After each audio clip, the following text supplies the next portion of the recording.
Hello and welcome to PFF Fantasy Football Podcast. I'm your host, Ian Hartitz, and today we are breaking down every single game ahead of Week 5. And by we, I mean me. And of course, the one, the only, Dwain "The Rock" McFarland. Dwain, how's it going, my friend? Dude, I'm doing great. We have 4 weeks of data, Ian. That means we have trends. We have all sorts of cool shit. And then we have a bunch of just random stuff that we don't understand what coaches do, which is always my favorite. There always has to be something left to solve. If we could figure everything out, like it wouldn't be any fun. You know what I mean? So it's nice to have teams like the Dolphins where you just be like, what the hell's going on? Like those are my, those kind of, I guess those are the things that they give me hope, Ian. I keep hoping like the next week I'm going to come and look at the data and be like, oh, like there's a trend here, but there's not. And I think secretly like it helps me. So yeah, man, I'm doing good. How about you? 4 weeks of data. We are done with 2020 stuff. Maybe there's something that we're going back. I'm not saying we're never going to reference the past year again, but truly 4 weeks, that's where we draw a line and we say, okay, we got this stuff. Brandon Ayuk, it's 4 weeks, man. We're not making excuses any longer. Not to single out him. I'm sure we'll touch on that later. But yes, people, 2021 is here. We got our trends and we are ready to go. Starting things off with a good looking Thursday night football game on paper. Rams at the Seahawks. Rams are now 2.5-point favorites. They actually open with Seattle as a slight 1-point favorite at home. Game total is up to 54.5 after opening at 48. So get used to hearing this, people. A lot of these lines and totals have been moving a lot since open. Let's talk Darrell Henderson workhorse season. 89% snaps, 14 carries, 6 targets last week. We saw this to start the year, but the question was, when was Sony Michel going to get more involved, and then what would the committee look like? Well, when Henderson missed week 3, it was the Sony Michel show. Going into week 4, Henderson having the rib problem. It would have made all the sense in the world to see this be like a 50-50 split. Just because Sony played fine, Henderson not 100%. Nope, he was the complete workhorse. So our PFF projections have Henderson as the RB9 for this upcoming week. Maybe that's a little aggressive, but seriously, people, he is at worst a borderline RB1 at this point. You better have some wild 4-team lineup if you can justify putting, Henderson on your bench in this spot, because only the Jets have allowed more PPR points per game to opposing backs than the Seahawks this season. Only other point I'll really make here, we all know Cooper Kupp's a G. Higbee never leaves the field. Matthew Stafford, despite last week not being great, we know he still got 300 passing yard, 3 touchdown upside, every single day of the week. Potential. Finally, Dwain, squeaky wheel spot for Robert Woods. We've gotten Sean McVay's attention. Had a quote come out yesterday that ended with, Robert is a leader. He's a captain. And he's been doing a great job up to this point. We just need to get him some more opportunities, and that starts with me. I believe him, man. Like, that's been the problem. Who's been getting these design bombs? Van Jefferson, Deshaun Jackson. Who's been getting everything else designed? Cooper Kupp. Like, McVay spelled it out. It's a better offense and Robert's more consistently involved. And he has been, everything's been right from a snap perspective. We just haven't seen those targets coming. So I would be terribly surprised if Van Jefferson actually finishes this year with more fantasy points than Robert Woods. I know it's not been easy, people. You might have a ton of wide receivers and not have to start Bobby Trees and avoid this whole situation. I'm still cautiously optimistic that we're going to see Bobby Trees be a wide receiver 2 more weeks than not here moving forward. Dwain, you got some goodness on the Seahawks. Can you tell the people why we should not actually be treating Alex Collins as a real fantasy asset at this point in time? Well, real quick on Henderson, because I have gotten a couple of notes, folks saying, well, Michel fumbled. And that is true. Just so you guys know, before Michel even fumbled, which was on the 4th drive of that game, 84% of the snaps and almost 70% of the rushing attempts had already gone to Darrell Henderson. So Darrell Henderson was already, by that point, they were just bringing in Michel and some to spell. Then Michel on the 2nd drive that he was involved in fumbled the ball. The rest is history. So anyway, so it is what it is. But yeah, as far as the Seahawks, man, I would love to start off positive, like, Ian, but it's just really hard right now. Like Shane Waldron, what is going on? Like you totally, like, you come over here from the Rams, where you run a lot of plays, you run a lot of motion, you're the freaking master of trick look plays, all this kind of stuff that's going to help Russell Wilson out. And what are we doing? We're running the 2013 version of the freaking Seahawks offense. It makes me sick, Ian. Makes me want to vomit everywhere. This is the team's 32nd in pass plays per game. Shift in motion. Oh, we're going to move people around and we're going to mess up the 2 high safeties. No, you're not.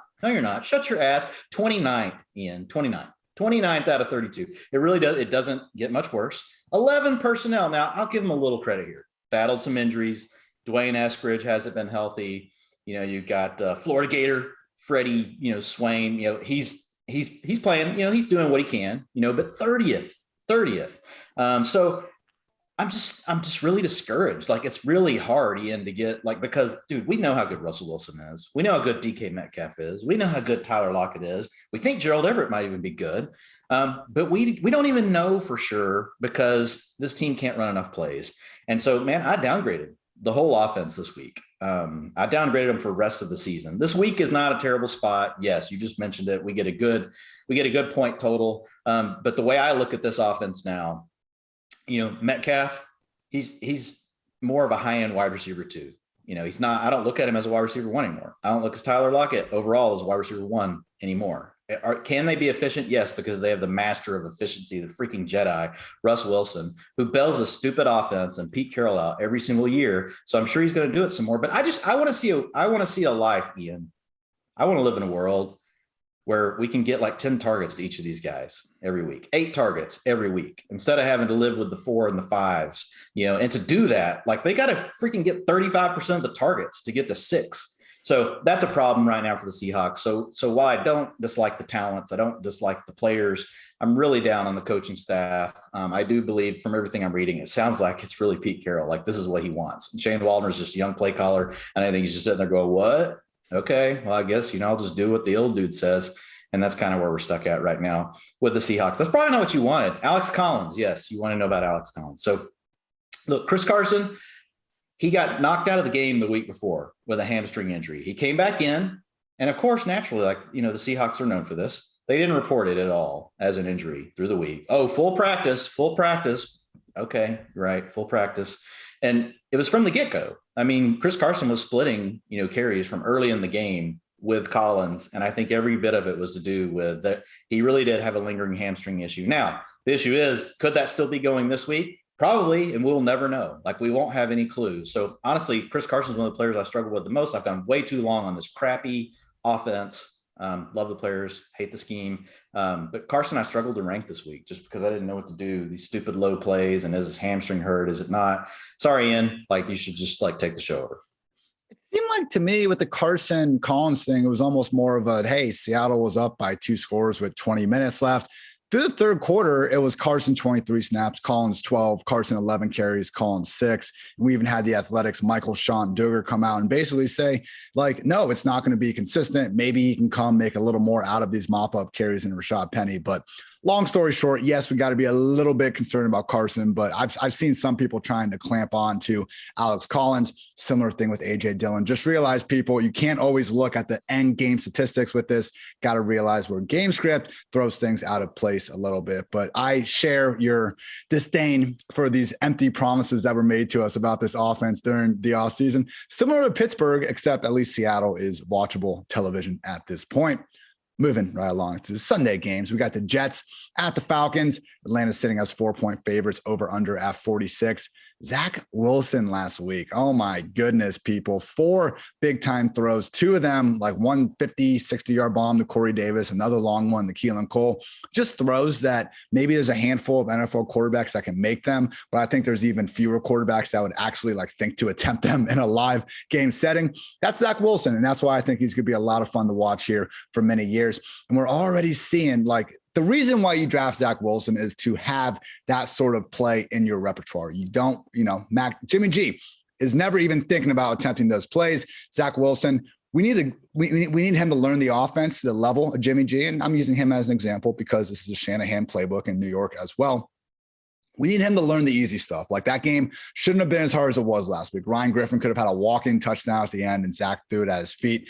The easy stuff is not easy yet. But, man, when we look at this, on passes thrown 20-plus yards downfield, Zach Wilson is 6th in PFF passing grade, 5th in big-time throws, 4th in quarterback rating. He can make the crazy stuff happen. Now we just need him to learn how to get it easy. So it makes sense. The Jets have, had a rough start starting the year with the Panthers, the Patriots, the Broncos. PFF's own Mike Renner sent out a stat showing how the Jets have basically had 300 to 400 more rookie snaps than any other team in the NFL to this point. It makes sense why we had the rough start, but you dig beneath the surface just a little bit, and there is a lot of positives there. So in terms of fantasy, we're feeling good, albeit maybe great. about Corey Davis, the number one. I'm not, we talked about Jameson Crowder a lot, probably too much on the waiver wire pod. I don't think we need to go back into that with the people, but with Elijah Moore likely come back from the concussion protocol, I think we can fire up Corey Davis. And that's it from the passing game. Again, with Zach, we haven't seen the sort of rushing floor to really warrant any sort of fantasy exposure yet, but feeling good about Corey Davis and maybe, just maybe, Michael Carter, who hit 50% snaps for the first time last week and certainly seems to be pulling away from Ty Johnson and Tevin Coleman. So the Jets have a bye after this.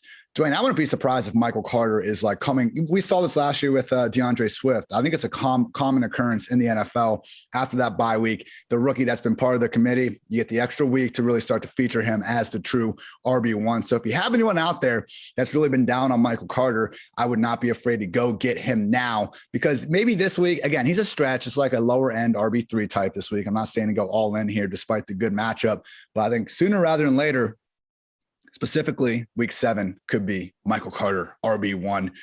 We overuse season so much. RB1 territory time. We'll start working on a new territory time. I love it. Expanding it's the Michael Carter TT time. There we go. Michael Carter TT time. Right, so, hey, do you want to do the Manscaped thing here? Do you want to go do the Manscaped thing right now? No? Manscaped. No, I'm just kidding. Tell me about the Falcons.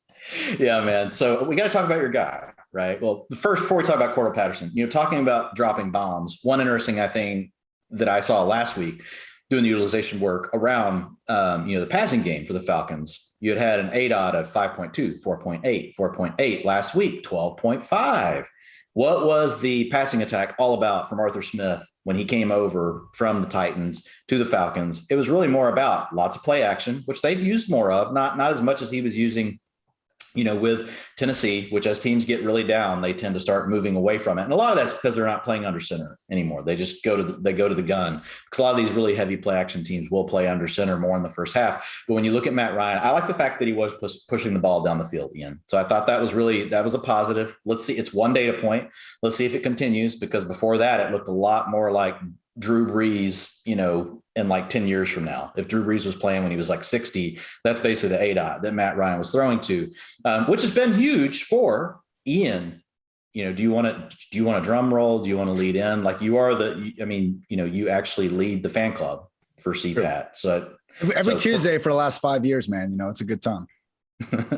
So for Cordell Patterson, so for the folks that, have him on the roster, let me just throw a few things out there. And look, what I'm going to say is I went back and, from a utilization perspective, I do this a lot of times, but especially when I see a player like this, it's like catching all of our attention, and just really looked at historically, like what backs have even been similar to this. And when I say have been similar to this, we're sitting at 35% of the snaps, 28% of the rushing attempts, only in a route, 31%, a third, not even a third, under a third of the time that the team drop backs to pass, he's in a route.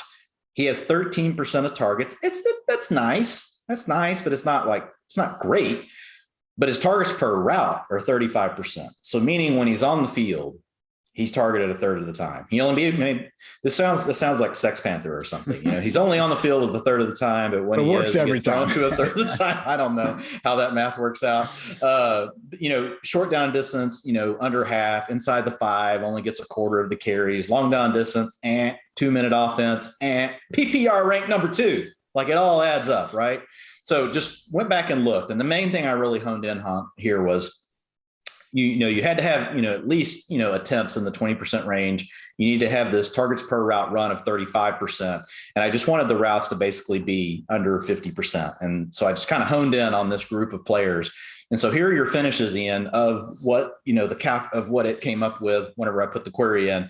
James White, RB42 in 2020. Kenyon Drake, 2019, RB17. Alex Collins, he's back again. Name mentioned twice in the show. Way to go, Alex. 2017, RB19. Tariq Cohen, 2017, RB33. Darren Sproles, the great, 2013, RB23. And so when you look at that, what that shows me is, look, we actually do have a precedence for this. Like we just don't, look, that's back to 2011. How many running back seasons are in there? And this is all the list came up with. Like it's pretty short. It's a short list. But what it shows me is, he can be an RB2. He's most likely a mid to low end RB2. or he's an RB3, right? Because the rest of these guys were all high-end RB3s. And so just knowing that, like, look, fine, if you want to keep flexing him or you want to use him as your RB2 because you want 0 RB, look, there's a little more hope than what I thought as far as him continuing on. He's not going to be the RB2, though, is my point. He will not finish the season in the top 6. My bet is he will not finish the season in the top 12. So all I'm saying is if by some chance you do have a fantasy manager in your league that believes he really is a top 12 player, then you go make a trade. You trade. And when I say trade, you don't just give him away. Trade him like he's an RB1. And if someone doesn't want to pay an RB1, price for him, then fine, just say screw it and just keep him. And you're happy either way. So either you make the upgrade or you just keep the player. But look, more than likely, you're staring at a low end RB2, best case. And you could be really dealing with an RB3 by the end of the season. It's just not a lot of utilization, folks. I mean, I was actually encouraged by the folks that have done this. But then again, he has to keep up this targets per route thing, which is really freaking hard to do, to continue to be targeted. Because look at this, like a defense eventually is going to say, Cordell Patterson's on the field, he's probably getting the ball. Like that's going to go through their mind, like at some point. And so that's his next hurdle. Can he overcome it? We don't even know. He may not be able to sustain this 35% targets per route run. So that's enough on the Falcons, but that's just, I had to get on the soapbox, Ian, because I spent some time looking at that. I haven't seen anything else out there in the market that's really gone back and done this research. So it was just bugging me. Like I couldn't sleep. I was like, I got to get up and go look at this. And so that was the first thing I did. And this is the first thing I wrote this week in the utilization report. I always try to look at 5 or 6 things that I'm like, I want to be the freshest when I write them. This was like number 1. But no, it's a great point about like sell high on Patterson. Don't just sell Patterson. Like that's, I think, what people don't necessarily realize sometimes. Like we don't want to sell him for, 3 okay assets. We want to sell him like you'd be selling Alvin Kamara or someone that we expected to be ranked this highly. So just real quick, Ridley, Kyle Pitts, we're not They're overly awesome. concerned. Yeah, it's been an annoying 4 weeks, everyone, but truly the way we had that Stephon Diggs game 2 weeks ago, where I just couldn't express more like how close he was to blowing up. That's how Ridley's game was this last week. I mean, he Pitts had too, man. Yeah. Pitts too. Targets per route run this last week. Finally, like he's hitting his stride. He's at the 80% route mark where you want to be. He's at 81%. Last week, Ian, 24% targets per route run. He had 23% of the targets. If Kyle Pitts stays at that 80% and gets up around 20 to 22%, he's going to be a what? He's going to be a top 6 tight end to finish the season. And he could finish really strong and push up to like spot 4, spot 3. Like I expect him to continue to learn and get better. So yes, great call out. We keep the Kyle Pitts buy low message out. We'll keep it out there. We're going to keep the signal going. We don't know if anybody's hearing it, but until this utilization goes away and until he blows up and you can't do it anymore, I think we have to keep doing it. I mean, he got cursed by my helicopter. That's a tough thing for someone to overcome in the year 2021. So better days for Kyle Pitts ahead. Got the Patriots at the Texans. New England opened up as 6-point favorites. They're all the way up to 9.5 now. Game total all the way down to 39.5, opened at 46.5. So this is the lowest projected implied, I should say, score of the week. With that said, I do think there are 2 guys on the Patriots we can feel pretty good about starting. First of all, Damien Harris. I know it's been a rough last 2 weeks, but if you just want to look at defenses that I think the way they play and how ferocious their front sevens are, they can just eliminate a run game like almost automatically. It's for sure the Buccaneers, and the Saints are not too far behind. That's who they played. Like the hilarious freaking rushing log from that Sunday night game tells you all you need to know. Like the Patriots had they knew going in that game they were not going to run the ball. They didn't run the ball. They almost won the game. Terrible decision to kick that field goal aside. The important stuff for Damien Harris is even in this sort of matchup, season high 61% snaps, season high 18 routes. We are 9.5-point favorites. This is a spot we want to play. Damien Harris, multi-touchdown upside. I do think you got to find a way to squeeze him in your top 24, probably more like the top 20, top 18 running backs. As always, Dwain and I get our rankings out, usually Wednesday morning, Tuesday night. So that's why we're a little bit, where are you at right specific now? numbers. No, that's what I'm Where saying. are you?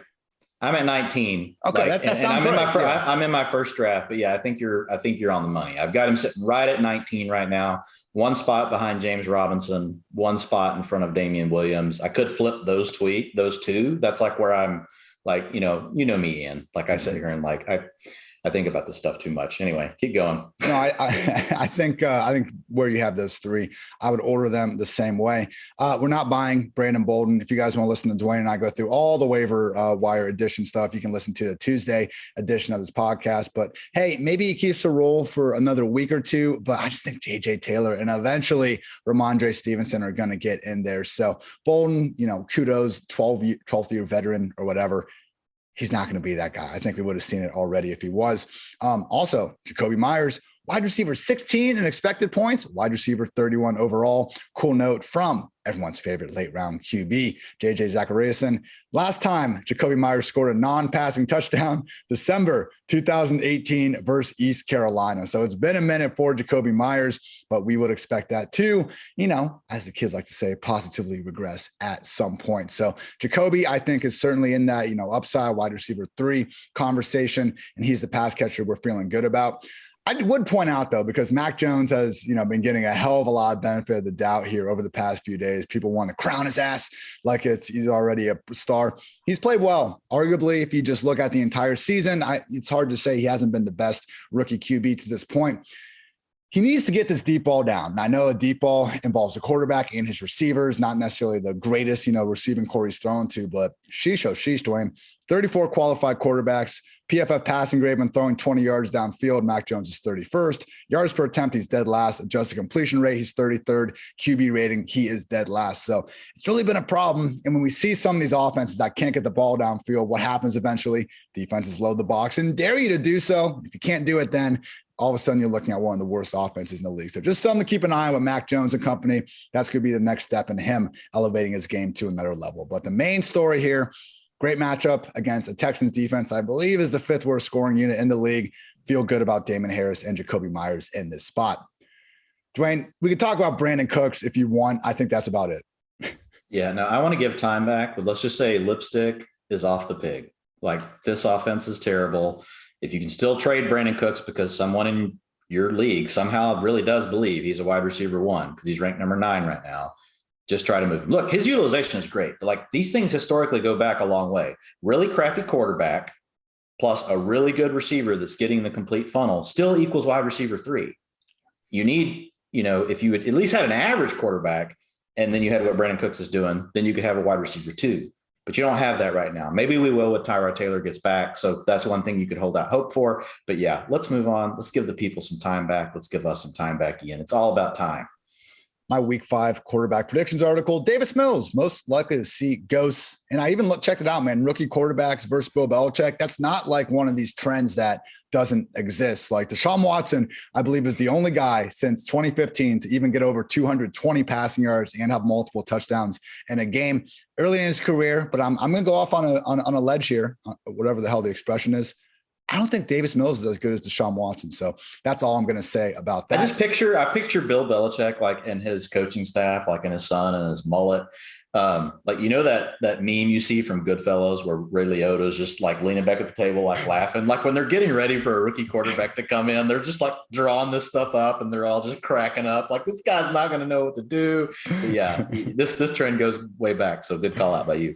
Incredible. Lions at Vikings. Minnesota sitting as 7-point favorites after opening at 8.5. Game totals up to 49.5, slightly up from the opening at 48. So with the Lions, through 4 weeks, DeAndre Swift is our PPR RB7. Jamal Williams is our RB20. Expected points, DeAndre Swift is the PPR RB3, behind only Derrick Henry and Najee Harris. Again, people, targets historically worth about 2.7 carries. Hey, DeAndre Swift getting all the targets he can handle. That's why he's popping so well. But let's chill out on the oh my God, why are the Lions using DeAndre Swift? Why aren't they using him more conversation? He has been pretty freaking terrible as a rusher this year. And it's a small sample. It's 4 weeks and all that. But this also happened last year as well. Swift is an incredible receiver, but really any stat you want to look at, he's not doing good as a runner. And I'm going to go through 4 stats here because I think, like anything, people like to hate on our PFF grades, or they say QB rating or yards per attempt isn't any good. That's fine. Every stat is a piece of the puzzle. But when we combine 4 or 5 things and they're all reaching the same conclusion, that's when we can feel better about something. So 46 qualified backs, PFF rushing grade. Jamal Williams is 5th. DeAndre Swift is 45th. Missed tackles force per carry. Jamal Williams is 15th. DeAndre Swift is 45th. Yards per carry, Jamal Williams is 19th. Swift is 42nd. Yards after contact per carry, Jamal Williams 21st. DeAndre Swift dead last at 46th.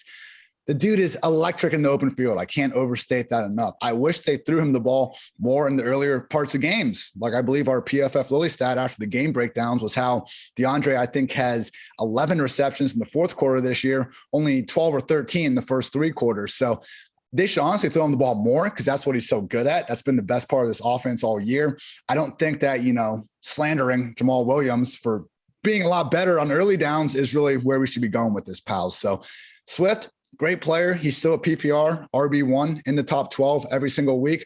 Jamal Williams, also a really good player and a lot better at some of the things that Swift struggles with. So I remember the Aaron Jones, Jamal Williams things over the years. This isn't it. Jones was pretty much better at everything Jamal did. Jamal was just still a good running back in his own right. This is actually a really well done 1-2 punch in terms of them complementing each other, which one guy is good at, one guy is not so good at. So wanted to get that off my chest, but Swift, you're firing him up every single week with confidence. Williams, a more than fine flex option, man. Like it's going to be hard to rank, 30 guys over him any given week. And TJ Hawkinson, you're continuing to fire up as a top 5 tight end. So enough on the Lions. Dwayne, happy Dalvin Cook week. Yeah, man. I got him number 2 right now in the ranks.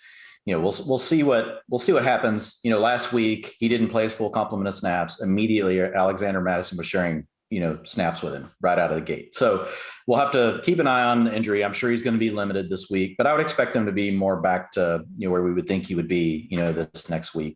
Like we said, we'll keep an eye on the practice reports, but the matchup is great, man. The RB strength of schedule, is 9.9, which is number 2 out of all the matchups for the week. Like only Zach Moss is higher. And then you got Damien Harris right behind him, which we just talked about with Houston. So when you get an elite back in that kind of matchup, and then you look at the offensive line run blocking advantage, it's over 53. So that's a top 5 in the league. When you're playing against the Lions, like it's wheels up. We really want Dalvin. Like if you drafted Dalvin, you want him to be healthy for this week. Because this is the one, Ian, where it could be 3 touchdowns. I have Derrick Henry ranked number 1 right now, but if I knew Dalvin was fully healthy, I would have him in over King Henry, who gets the Jaguars this week. Another player, we got to call out just a couple of quick ones. Against the Lions, everything looks good. Ian, everything looks good. It's like, it's almost like you've been drinking all day and you just come in, doesn't matter, whatever happens, just all looks good. And so whenever you're playing against the Lions, you really want to start every possible person you can. I have Justin Jefferson, as my number 3 receiver. He gets the number 1 matchup, wide receiver strength of schedule this week. He gets the number 1 matchup, 99.9 out of 100 for wide receiver cornerback matchup for the week. I know you'll be hitting on that here soon. But yeah, it's a great week to be alive if you are a Viking. Also, look, it could easily be Adam Thielen be the main dude. Like he obviously gets the same wide receiver strength of schedule, but wide receiver cornerback matchup is an 88, which is 3rd best on the slate. So you have the 2 best wide receiver cornerback matchups on the slate. And remember, guys, what the PFF matchup does now, because we know we don't always get the shadow and all this stuff, it actually looks at a player from a composite standpoint, and it looks at who we think is going to be lining up against the player throughout the whole game, right? So it's going to be a third X player, 20% another player, 15% this player, 10% this other player. Like that, based on where the teams typically align them, how often they play in the slot, all that kind of cool stuff. So we've done a lot of work on that tool. So you should go check it out, the wide receiver cornerback matchup tool at PFF.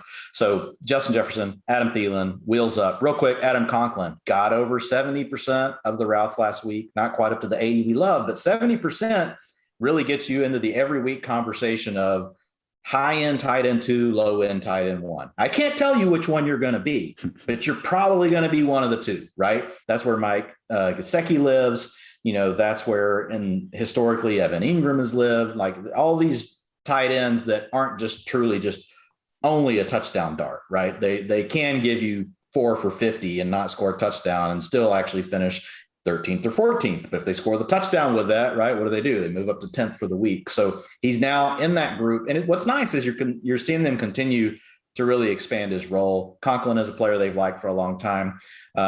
He's getting what we hoped Irv Smith would do, but hey, man, give the guy props. He was hurt early in the season. He injured his hamstring in preseason, so he's just looking better and better. Like they're throwing him screen passes and all sorts of stuff. So excited about Tyler Conklin, and I would actually give him a nod over Dalton Schultz as far as the rest of the season in the pecking order on his team.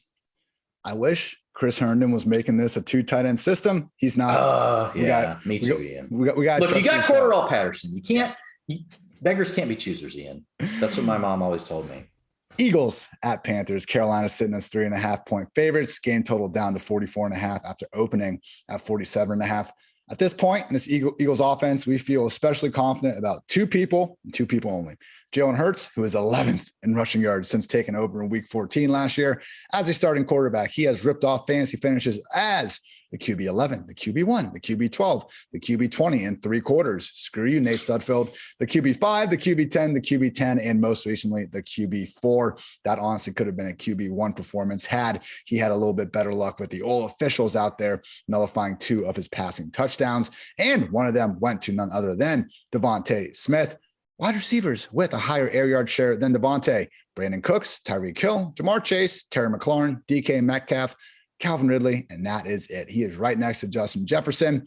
People, all wheels up for Devontae Smith. The separation ability that we hope for is fully on display. Yeah, he didn't have a great game against the Cowboys because Trayvon Diggs and that Cowboys defense are a lot better than we thought they'd be. So Devontae, weekly borderline wide receiver 2. I'm thinking worst case, upside wide receiver 3. Try to find a way to get this dude in your lineups. He is the undisputed number 1 pass game option in this offense. And Jalen Hurts, man, he's not the world's best passer, but the dude keeps putting up 300 yards. We don't care about style points in fantasy football. Jalen Hurts, Devontae Smith, fire them up. The Panthers defense, I think we saw last week against the Cowboys, really inspired first half. I mean, there was some hard hitting going on there. They're not bad by any stretch of the imagination. I also don't think they're the world beaters that a lot of people saw during the first 3 weeks of the year. So Hurts, Devontae, we're feeling good. Otherwise, Goddard, he's chilling in that same, he's got a seat next to Mike Gesicki in the same tier. Zach Ertz, he's not breaking tackles, as Zach Ertz Yak can tell us every single week on Twitter. But hey, he's out there probably in the lower tight end 2 tier as well. So let's talk some Panthers, Dwayne, because Chuba, not the best usage last week.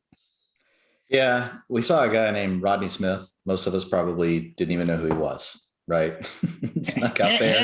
Hand up. I saw his targets and I was like, come again? Excuse me. Yeah. Long down distance, 92%. So long down distance means second, third, or fourth down and over 3 yards to go. It's a down where 90% of the time the NFL passes the ball over the last 3 years. That's where I come up with these things. They're not just, random. Like some people ask, how'd you come up with that? Well, I did actually look at it. I'm not saying I'm the smartest person, but I do know how to look up data. So 92% of the long down distance, 75% of the 2-minute offense went to Rodney Smith, not to Royce Freeman, which was disappointing, Ian, because we saw them give all of that work to him in the preseason. Then we saw the week before they gave all of that work to him after Christian McCaffrey left the game. But, these things change. And it's just it's a great example of, look, how we can do all of this work. And all we can do is try to get to the best possible answer we can. But we can never be 100% right on these things. And this is just a great example of that. So yeah, it really bumps, Chuba down, and, McCaffrey supposedly is going to try to see how things go tomorrow. So we'll see what happens. Here's CMC public service announcement, for all of us, just chill, dude, just give it another week. Look, we would love to have you, but we don't want you to be hurt again. That's mainly what we don't want. We do not want you to be hurt again. Now, I never had the 101, so I don't even own CMC. So this is me loving all of you, the audience, because, I could just be bitter about it. I never got the 101, but you know what? I'm not bitter. I may sound bitter, but I'm not. I'm happy for you. So we want CMC healthy. It's good for business, good for fantasy football. So yeah, Chuba Hubbard this week. I don't know where you're I know you don't have it all the way there yet, Ian, but I've got him really in my tier 4. I've got him at RB24 right now. I was going to say low end RB2, so right there. So look at you, nailed it. Professional. You're a professional. The only other quick 2 things I'll hit on here. You just talked about Jalen Hurts, this Sam Darnold thing, man, with the rushing, the design rushing attempts, no less. Meaning, team came out and said, look, we're gonna make this a run for Sam Darnold. 15%, on the season. Only 3 other quarterbacks are ahead of him. You named one of them, Jalen Hurts. Obviously, number 1 in the league is Lamar Jackson. So, is Daniel Jones the other one? No, Daniel Jones is one below him. So it is Kyler. 14. Yeah, Kyler's above him. But it's yeah, dude, it's crazy. No, sorry, Josh Allen's above him. Kyler right now dropped down one spot. So, but still, he won't finish there, but he's probably going to finish in the top six or seven, which is just an added bonus that we didn't expect. So you've got quarterback 3 and quarterback 1 finishes out of him, these last 2 games. So you're pretty excited about Darnold. Man, he's got weapons. He and DJ Moore, man. Oh my goodness. He and DJ Moore, they are on the same wavelength. I mean, Moore, listen to these targets. This is insane. 31%, 36%, 29%. I mean, if you targets per route are high, routes high, everything you could ever want high. One quick thing here, Robbie Anderson. Okay, guys, last week, targets per route run jumped up to 26%. Well, what was going on last week in that game? What's something that was different about last week's game that the Panthers aren't used to? They were trailing.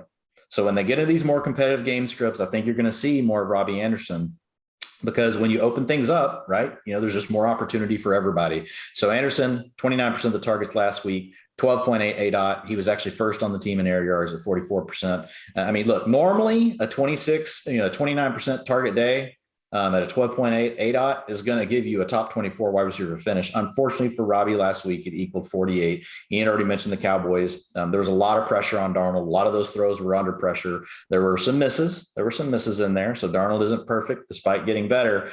So just something to keep an eye on with Robbie Anderson. I think we may move more into this mode of, okay, matchup dependent Robbie. Like that maybe, we'll have to come up with an acronym or something, but keep an eye on that.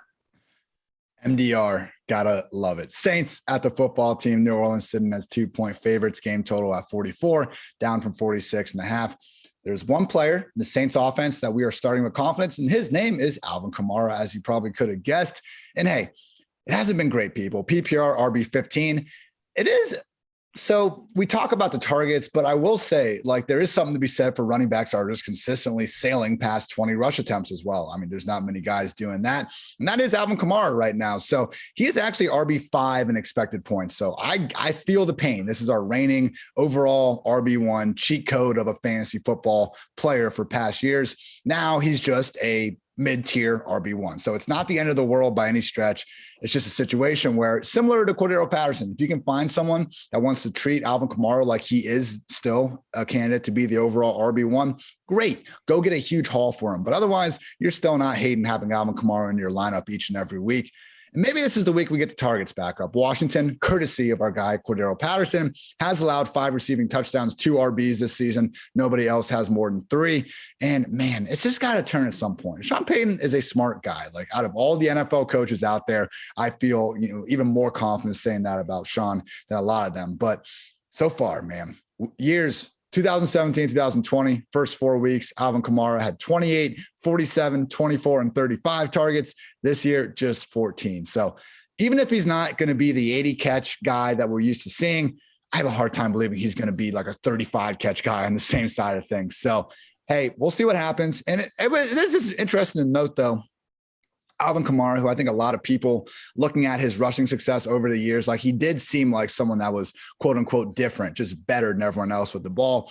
But Dwain, I think we're seeing a little bit of the 3-point shooter who's 50% when he shoots it 4 times a game. All of a sudden you boost it up to 8 times a game and they're not shooting 50% anymore. Career low, 3.9 yards per carry for Kamara, 2.8 yards after contact, and 5.1% stuff rate, which means he's basically getting stuffed at the line of scrimmage more than he has before. So not fantastic stuff for Alvin Kamara this year on the ground. But hey, when you're the sole focus of the offense, getting 25 plus rush attempts per game, it's going to be hard to, surprise a bunch of people in the open field. So cautiously optimistic we get a nice week. But again, if he goes into this one and, manages to score 2 touchdowns, we don't see the targets go up at all. That's when maybe I would try to sell him as a big dog that he's just, more of a upper medium sized dog at this point, Mr. Alvin Kamara. Dwain, who we got Terry McLaurin. Taylor Heineke has given us that, but Antonio Gibson, let's just break some more hearts here.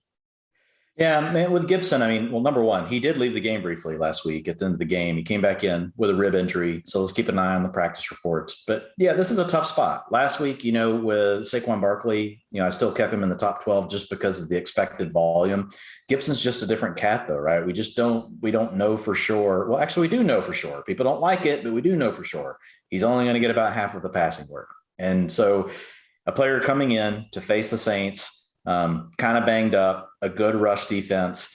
I just don't like it this week. I've got him at RB17 right now. I've got him behind Jonathan Taylor. I've got him behind Clyde Edwards-Helaire. I've got him one spot behind Kareem Hunt. Like we're going to have to put some respect on Kareem Hunt's name here eventually. We'll get to that. I'm on it. So I got some respect ready for him. You got it. I love it. I got it.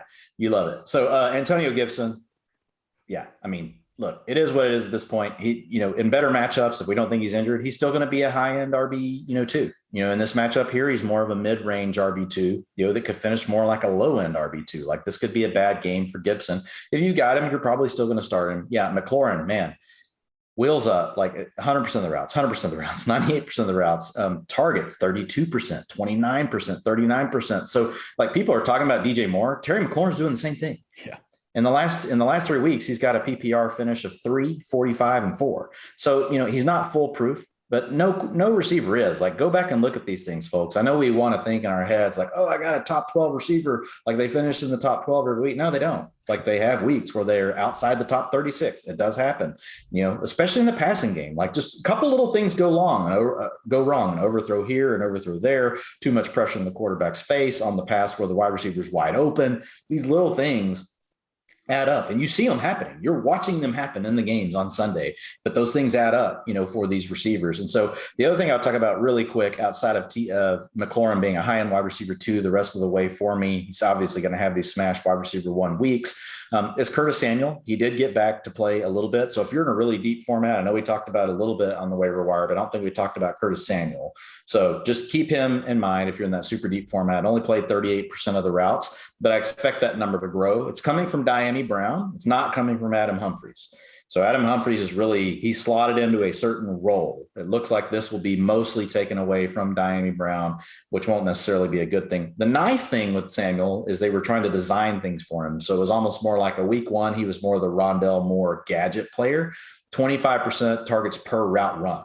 So when he was out there, quarter of the time, they were trying to get the ball in Curtis Samuel's hands, trying to get him going. So I would expect that number to creep up probably towards like 60%. And then maybe the week after we get more like 80, 90% Curtis Samuel, and he may top out around 70%. I don't think Diami Brown has been bad. He hasn't necessarily gotten, the fantasy points, but everything I've read from the coaching staff and the different things he's doing to help the offense out overall, Diami Brown was actually playing pretty well, according to the Washington coaching staff. One more note, Logan Thomas got hurt with the hamstring injury. And as I was watching the game, I saw a couple nice catches from Ricky Seals-Jones, even had some nice yak on a play. And I told myself, like, all right, let's go back, make sure we focus on the snap right here, because if he's out there all the time, that's actually good. But he's one of those, really pass receiving first tight ends where I wasn't sure if that'd be given to him. 93% snaps, Dwayne. They basically said, okay, Ricky, you are now our version of Logan Thomas. So I think Conklin, Schultz, there's plenty of streamers that you're playing ahead of Ricky Seals-Jones. I get that. But people, for the sweet, sweet price of the minimum 2,500 at tight end this week, Ricky Seals-Jones is absolutely your guy. It's just a great name too. Come on, Ricky Seals-Jones. Like, let's get this thing done. Like, it sounds like it should be, I don't know. It's kind of a hick country name, which fits. Like, I live out in the country. Maybe that's why I like it so much, Ian. RSJ. Titans at the Jaguars. Tennessee sitting as 4-point favorites. Game total at 48.5.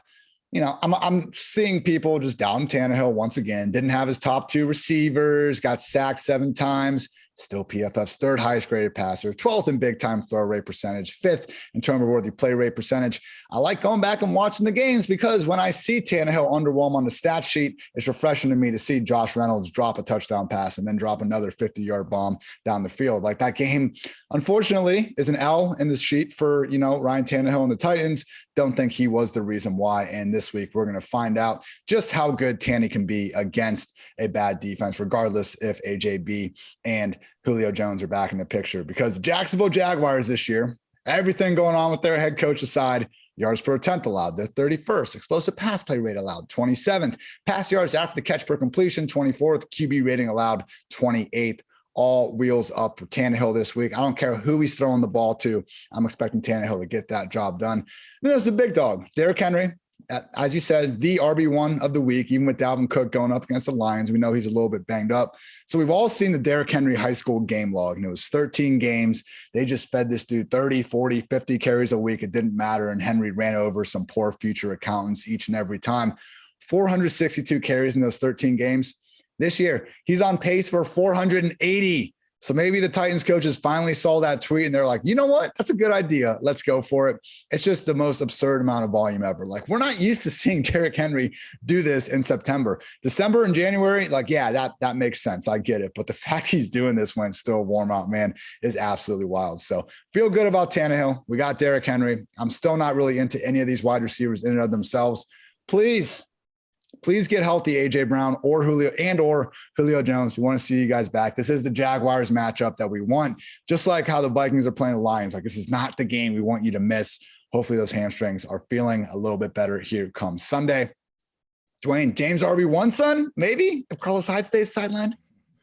Yeah, man, if Hyde's out, like, it's wheels up, for Robinson. I've already got him at RB18. You got a nice matchup, 6.9 on the RB SOS, strength of schedule. So if you guys don't know how that works, like, basically we use the PFF grades to look at, overall, like, the matchup, from a standpoint of the defense. And so looking at, okay, how good are they, on their defensive line, their linebackers, all that kind of stuff, it's all, just go look at Eric Eager, like, and then, see all these weird numbers going around in his head. You guys think I'm like the data person, like Eric Eager is like on another planet.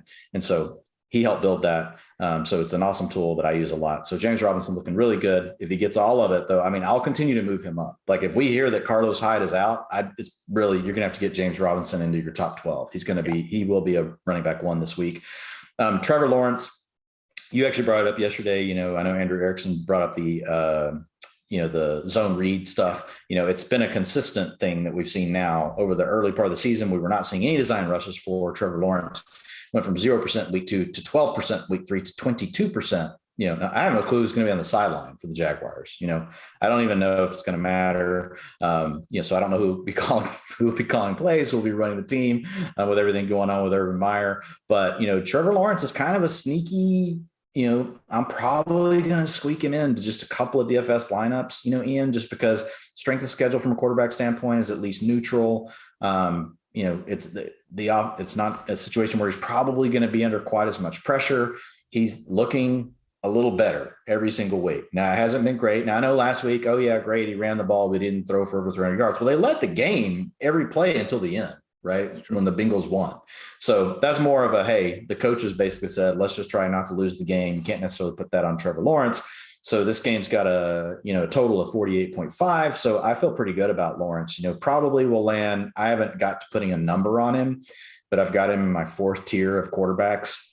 So it's where he's kind of got to match up. We'll watch it as the week goes, see what ownership or see what rostership's going to look like, in DFS. But Trevor Lawrence is a name that's interesting to me. Then just real quick, we hit on this. I don't have to hit it a lot. Laviska Shenault, even though those routes didn't go up, his role did look like it may have evolved. One data point, we'll have to see what it looks like again this week. But it makes sense to me, Ian, like if you're going to have Tavon Austin out there as well, to let him work more underneath now, right? Instead of having him try to stretch the field. That's really the kind of player he is, which could then in turn let Shenault still work out of the slot, but work more down the seams, work in behind the linebackers, use a little play action. Maybe you get some of those read option RPO type things going, and you try to do some of the things like what, the Ravens do with Mark Andrews and with Lamar Jackson off the same type of look. So there's some potential there. I do like Shenault. I think he'll end up in my top 36 receivers this week. He'll be really close. There's a lot of good ones this week. This is a good week for receivers, especially up top. Like there's some monsters coming. So we'll see where he lands, but I am looking forward to see how Shenault's role grows. And can't forget Marvin Jones. What I like about this now, look, Ian, like I didn't like this, honestly. Inefficient offense, was running enough plays, but basically, trying to spread it out across 3 to 4 players. Now you've got really a below average offense that could really funnel in to 2 players that we know are capable of probably taking on more targets. It's not like you can just give targets to anybody, but I think these two players are capable, of carrying a little bit more of the load in Laviska Shenault and Marvin Jones. So I like that. I like having this funneled down to just these two players. And it's not that I want anyone to be injured, but instead of having 4 or 5 players trying to spread it out across. It's almost like, Dwayne, maybe that's why we were a lot lower on Robinson, Visca compared to consensus before the season. So credit to all those truthers. I guess they just knew that ETN and Hyde were going to get hurt and that Chark was going to get hurt. Like Visca, sure. The Visca and Robinson and victory laps are going to, just take me to a new level of tilt, but we will address that when it happens. Battle for Florida. Dolphins at the Buccaneers. Tampa Bay as 10-point favorites after opening up a 7.5. Game totals at 48 down from 50.5. Nightmare spot for Miami. If you don't have a single player in their offense and you're on your team, really, if your starting lineup is another story, you should feel pretty blessed. This is horrendous, man. We already know the running backs are out of the picture. Said this on the game review pod, but you can cut Myles Gaskin at this point. Malcolm Brown was the running back, y'all, last week. And even that was giving away plenty of stuff to Gaskin and Salvin Ahmed. Every now and then we can live with the 3 RB committee if it's like in a good offense with defined roles. This is the 31st ranked scoring offense and they don't have defined roles. So no, none of the running backs and even that receiver, man, it's tough right now. We got Mondre Will Fuller. He broke a finger last week. Seems pretty important when your goal is to catch passes. We know Fuller's got those tiny hands as it is, and all that. So I knew you were going to say that. That's why I was already laughing. Fuller. Fuller definitely can't be in your starting lineups this week. And it's tough for Waddle and Devontae Parker too, man. I really think both of them are great receivers, but I just don't really see how Jacoby is going to deal with this Tampa Bay pass rush in this one. It's not just on Jacoby, but it's also somewhat on Jacoby and it's on the Miami offensive line. Whoever you want to blame it on, it's been rough. Miami has gotten pressure at the second highest rate in the entire league this year. They ranked 26th in pressure rate when the ball's out in under 2.5 seconds. Dead last in more than 2.5 seconds. So when Jacoby gets the ball out fast, he's getting pressured at a high rate. When he holds on to the ball, he is getting pressured more than literally anybody else. And he is, he's 26th in fastest average time to release. So Jacoby is not helping himself out. But again, even when he does get rid of it quickly, he's still got guys in his face. So yeah, Mike Gesicki, I think, is the only one we can feel somewhat good about. 10 catches, 86 yards 2 weeks ago, 5 catches, 57 yards in the tutty last week. But people, again, if Fuller's out there and Parker's out there and Waddle's out there more weeks than not, I just don't know how Gesicki keeps this up. He has played 9 total snaps as an inline tight end this year. Why is Gesicki even called a tight end on these fantasy sites? I don't know. Taysom Hill has played 24 snaps as an inline tight end this year, almost 3 times as many as Mike Gesicki. Like I'm going to become a sports agent and make millions of dollars. And my only clientele is going to be like college tight ends coming out. And I'm just going to make them change their positions to wide receivers. And the coaches are going to be like, we're going to use him as a tight end. And I'll say, that's fine, but you're going to pay him as a wide receiver. And that's my pitch. That's my entire pitch. It's my entire job. It's going to be great. Dwayne will have our PFF agent service going. That's all we're going to do. So that'll be a great new income source when it comes to fruition. But yeah, people, you can feel pretty good about Mike Gesicki, but truly do not start any of these guys if you can avoid it. Let's talk some Buccaneers though, Dwayne, because this might just be Leonard Fournette rocket ship week. Yeah, it is. I've got him at number 11 right now. So, I mean, you're in a big game with 10.5 points, as far as being favorites. So you expect more running. Look, the Buccaneers pass in every situation. So no one throws the ball more than the Buccaneers when you look at it leading. They're number 1. They throw the ball the most when leading. When they're in a close game, which is within 3 points, they throw the ball the 4th most. When they're trailing, which is 4 points or more, behind, they're the 1st. So they're going to throw the ball. You don't have to worry about your receivers. This is almost kind of like a Josh Allen thing at this point. But the good thing is, like with Fournette, like it's not like it's Zach Moss versus Singletary. It's Fournette, and then it's like Ronald Jones. Like you could say it like it's kind of like Fournette. There's a difference, like in the way, like, I don't know where my brain comes up with this stuff. But anyway, so Fournette's inside my top 12 this week. You guys don't need to hear me try to be, bring comedic relief anymore. It's not an early down split anymore. Last year, we didn't know if it was going to be Rojo or Lenny. It's the full Lenny show. Even if Gio is back Lenny this week, man, we're still looking at like 15 to 20 rushes against a Dolphins defense that, let me see, hasn't stopped freaking anyone on the ground this year. Yeah, and leading, look, there won't be a role for Gio. So, like, really, you only need Lenny at this point to be, like he's our buddy. You only need Lenny. You only need Lenny to be in, if it's a situation where the Bucs are going to trail, right, then that's what shelters Fournette's value. Because then no matter what way the game script goes, you're okay. So for some reason, the Dolphins were to come out and jump out 14-0 because of weird crap like tip passes and stuff like that, passes off a receiver's hands that turn into a pick six, like weird things happen in the NFL. That's the beauty of, Gio not being there. But really, to be honest, like in this game, yeah, you could still, if Gio plays, I'm going to move Fournette down. My guess is they don't need Gio for this game. Like, just why play him? Let him rest. He's got a sprained MCL. I would just let him sit out. And here's the cool thing. You can still start all your receivers. You can still start them all because they throw the ball enough. Like, they could score 35 in the first half, and that could all go to receivers, and it could just be the Fournette show in the second half. So you can play all of your Bucs this week. I've got Tom Brady at number 5. I've got the receivers. Probably they'll all be in my top 36. Antonio Brown might be slightly outside of that. He'll be really close. He's not there for as many routes, but his targets per route run, remember, that's the equation.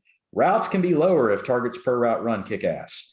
And so that's what Antonio Brown has going for him. When he's out there, a quarter of the time, Tom Brady looks for him, even though he didn't get to run as many routes as the other guys. Whereas when you look at Evans, his targets per route run, 21%. When you look at Chris Godwin, his targets per route run right now is kind of gross, 14%. So come on, Chris, let's get that up. But that'll level out. So the point being, Antonio Brown, just because his routes are lower, doesn't mean he should be as far behind those other guys when you put the whole equation together. Gosh, that drop might even be a strong word. I have to see what we charged him with. But if AB could have come down with that one in the corner of the end zone, go ahead, touchdown with 2 minutes left. Yeah.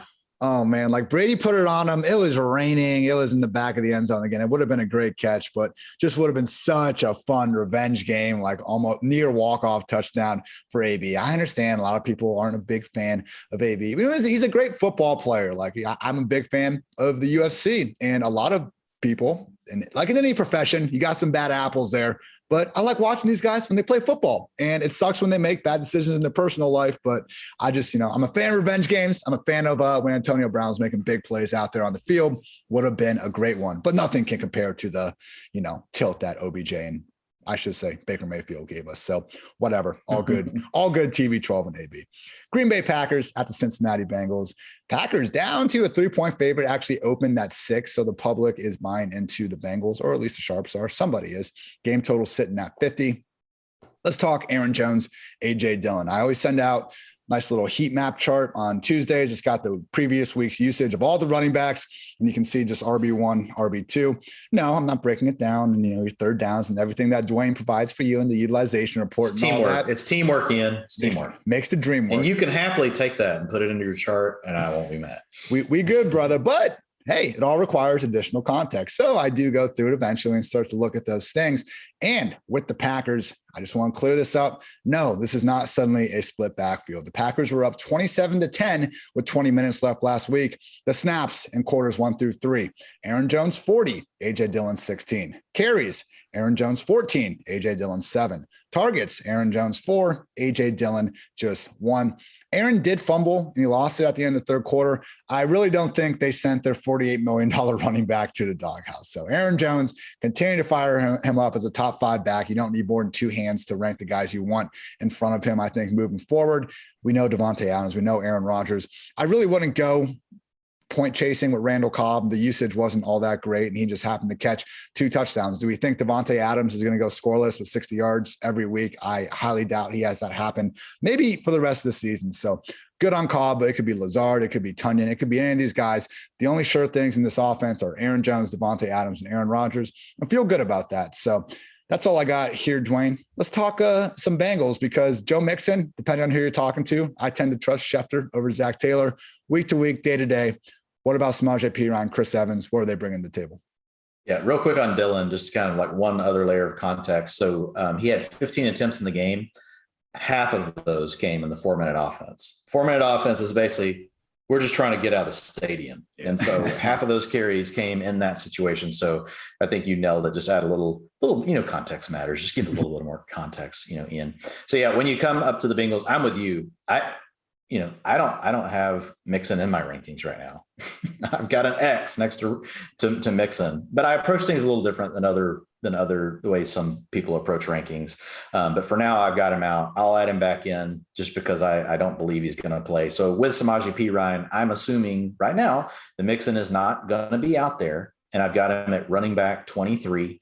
It's an average matchup, a little above average, against the Packers. I'm not necessarily crazy about this game from a volume standpoint. It feels like it's kind of weird. It's a 50.5 point game. Like, we'll see. Like if that feels high to me. But efficiency can come, in smaller plays. You don't have to have a team that runs. We have a lot of teams that run a lot of plays that suck. So there's all sorts of shapes and sizes that make the NFL go round. But when I look at the Bengals, man, the overall thing really for me, Ian, it's kind of a mirror of what we just talked about earlier of the Seahawks. And it's just that the offense, man, it's so slow. 31st in plays per game, 31st in plays per minute. They run the ball the third most in the league.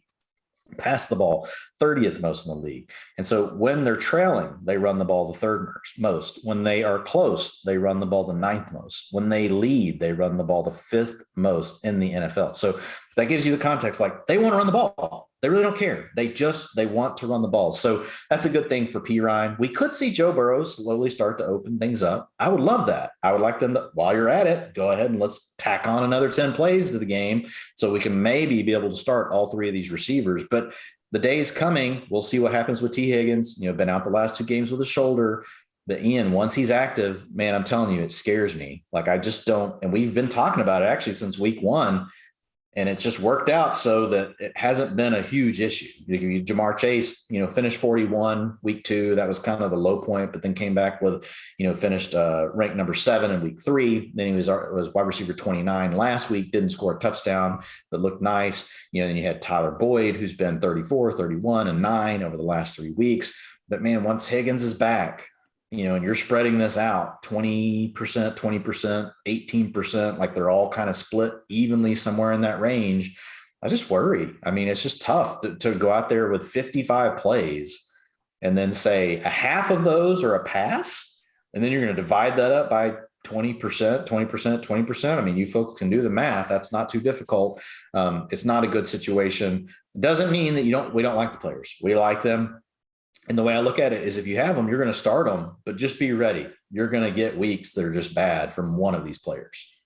Might not be this week. So Darius Smith and Jair Alexander being out, that gives you probably one of the worst defenses in the league, honestly, if all things, are considered with that. So might be able to live on efficiency for another week or 2. But yeah, we need that sweet, sweet volume to come eventually for these guys to meet preseason expectations. We got the Broncos at the Pittsburgh Steelers. Pittsburgh sitting as 1-point favorites after opening at 4.5. People buying to the Broncos a little bit. I got to pull up the actual game total. Are people buying into the Broncos or selling on Ben? I'm assuming selling on Ben here. There we go. Game total is, oh my goodness. Game total open at 45. We're all the way down to 39.5 or 40, depending on the sports book you're looking at. So yeah, I think they're really down on Ben and they're definitely fading the Drew Lock experience, which, you know what? As someone, obviously we don't want anyone to get hurt, but I was excited to watch Drew Lock come in for Teddy last week. And other than one play that ended up getting nullified on a hold, like it was horrendous. I know that it's usually more bad than good for Drew Lock, but this was like 99% bad and 1% good that they end up taking away from me as it was. So yeah, it's basically what I said about the Miami offense. Like, if you can avoid playing anyone involved right now from Denver, it's probably a good idea. Cortland Sutton needs to be downgraded to the wide receiver 3 range. And even with Teddy back, I mean, I would feel better about starting Sutton, but this passing game just in this spot, I'm not liking it. I mean, we had the concerns about Teddy facing a tougher schedule because of how long he's holding the ball. And just, I appreciate him pushing the ball downfield more, but when you start to face some real defenses and you're holding that ball, waiting for that perfect opportunity, it can be a little more problematic. But I still think Sutton is going to be a top 36 guy, moving forward here. Once Judy comes back, though, and then all of a sudden it's getting crowded again, that could be where the problems arise. It's not impossible for Sutton to do his thing. As bad as Drew Lock is, he's capable of throwing for over 200 yards in games. And if Sutton's getting 50% of that, we're feeling fine with it. It's just, the floor is much lower with Lock than Teddy under center. Noah Fant, low end tight end 1. If you happen to have Fant and another tight end 1 on your roster, you should probably start the other guy. And then for the running backs, man, like Melvin Gordon, Javonte, stay splitting. I wish they would give it to Javonte already. I feel like we have seen all the evidence we need. Credit to Gordon for busting that 70-yard touchdown against the Giants in week 1. Otherwise, I think Javonte has fairly clearly been the number 1 back. League high, 0.37 missed tackles forced per carry. Again, and I'll say this, all respect, and this is one of the few times I'll say all respect in this guy, all respect to Taysom Hill. That was a baller beast mode-esque run he had into the end zone last week. But Javonte, man, if it wasn't Taysom Hill as number 1 run of the week, it was definitely Javonte. He had this 30-yard burst where he broke a good 3 tackles within 3 yards of the line of scrimmage, and he literally dragged some poor Raven defender. I didn't even look up his name because I didn't want to just, rub it in anymore. But he dragged this dude 20 yards. I'm not exaggerating. This guy was on his Javonte Williams back for 20 yards. Again, one of the best runs of the week. So Dynasty, Javonte, all wheels up. And, 2022, I'm feeling great about it. Unfortunately, Melvin Gordon is just too much of a thorn in the side at the moment to rank these guys as anything more than, mid to low end RB3. So in terms of implied points, we talk about this, Dwayne. All implied points are people is when you just take the spread and the game total and you figure out how many points each side of the matchup are implied to score. Only the Texans and the Dolphins are implied to score fewer points than the Broncos this week. You don't feel good about the Texans. You don't feel good about the Dolphins, and you shouldn't. Don't feel good about the Broncos as well. And Dwayne, man, the Steelers aren't far off from that conversation now. We got Najee and Deontay, and I'm pretty sure that's it. Yeah, that's pretty much it. I mean, in Najee, you're going to push more towards the low to low end part of your RB rankings for RB1 this week. When you look at it, he's got bottom 3 matchup RBSOS, bottom 5 matchup probably as far as offensive line run blocking advantage. And then you already talked about the total and the implied points. The one thing with Deontay Johnson, so this offense is the opposite of the Bengals. The Bengals don't run enough plays, but they've been pretty efficient in the passing game. The Steelers have actually picked up their pace, which has been good because that was terrible too, but they throw the ball the most in the entire NFL. Now they trail a lot because they're not very good, but their trail pass rate is 7, their close pass rate is 7, their lead pass rate is 7. And all that cool stuff that we talked about with Matt Canada and all those things that were going to happen. It's I don't know. It's kind of out the window. It's okay, just let Ben kind of do his thing. They're still trying to do certain things, but looks like they just want to try to drop back and throw the ball, at this point. And, they're usually behind by 28 points by the time, the kickoff starts. So that's not helping. Deontay Johnson, doesn't really matter who his matchup is. The dude gets open. And if you look at him, so 32% of the targets in week 2, 34% of the targets last week in a tough matchup, 51% of the team's air yards. He is the alpha. So you've already hit it. Whereas you've got Juju Smith-Schuster, targets per route run on the season, 17%. That's very meh. You have Chase Claypool, 23%, but that was a week, where he was really that's getting boosted a little bit by the week and a half, not the week and a half, but by the week where you really didn't have, Deontay out there. So Juju's not looking good though. So if Claypool can get back, he was out with a hamstring last week, and I had to start 2 receivers out of this offense. Deontay's the clear number 1. Claypool at this point is my clear number 2, and Juju would be 3rd in line. I prefer not to have him anywhere near my lineups if I can avoid it.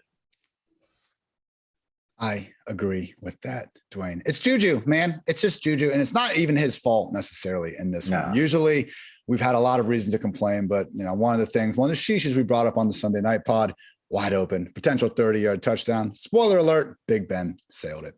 Before we move on, people, let's take a quick break to pay some bills. I want to give a shout out to DraftKings Sportsbook, an official sports betting partner of the NFL. Has a Week 5 offer every football fan should jump on. New customers can bet just $1 on any NFL game and win $100 in free bets if either team scores a point. The last 0-0 tie in the NFL was in 1943, so I'd say it's a no-brainer.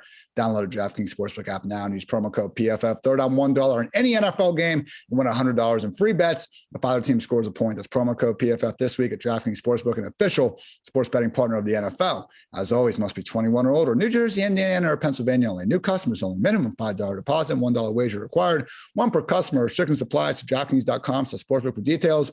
Gambling problem, call 1-800-GAMBLER. Also, please note the PFF Fantasy Football Podcast is sponsored by Western Southern Financial Group. While you focus on your roster moves, Western Southern helps advance your money moves, buying your first home, planning to start a family, wondering how to make your money grow. Western Southern's playbook of life insurance, investment, and retirement solutions helps you rest assured on game days. So team up to identify your needs and adjust your goals with the game plan built just for you. Get started at westernsouthern.com/PFF. And it's football season, baby. You know what that means. It means we're going for two here with the sponsor of today's show, Manscaped. Blitzing through hairs has never been easier, and it's time for you to join 2 million men worldwide who trust Manscaped by using code PFF on manscaped.com for 20% off plus free shipping. 3 and out the window with all of the trimmers. Now go tame that Wildcat offense. Again, 20% off and free shipping with the code PFF at manscaped.com. It's 20% off with free shipping at manscaped.com and use code PFF. Right back to the pod. 4:00 games now. Bears at the Raiders. Las Vegas at 5.5-point favorites after opening at 3.5. Game totals at 44.5, down from opening at 46.5. You know, Dwayne, I got pretty mad during the middle of our podcast yesterday talking about Matt Nagy still crowning Andy Dalton as the QB1 if he is healthy. We will see if he is. You know, with Fields, I would say if he's under center again, we're just not quite seeing the sort of design usage that we were hoping for. I know maybe some of the percentages are looking better in the future, but at the end of the day, 3 rush attempts in his first full starts, that's not good. Maybe without David Montgomery, they feel more inclined to lean on Justin as a runner. But I mean, that whole just playbook in the last game, it was better. They were playing to his strengths more, but they aren't just willing to put the full offense on his plate just yet. So, I don't understand Matt Nagy. Why did you draft him if you're not going to use that part? I don't get it. It totally blows my mind. And how you set him up for success to really get the defense guessing and concerned about other things is to use that part of the game. Matt Nagy blows my freaking mind. I do not get it. The whole thing, he writes that UBU on his little play chart. He should erase that. Don't be you. Be someone else, Matt, because it sucks.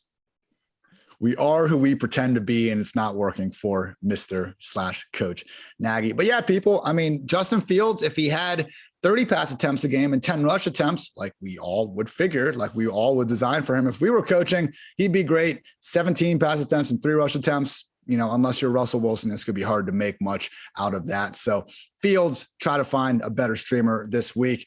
Allen Robinson, Darnell Mooney, they're both mid-tier wide receiver 3s. I pushed back on Dwayne last week, when he called A-Rob a wide receiver 3. Here I am with my, tail between my legs saying, please forgive me. He is a wide receiver 3 at this point. It pains me.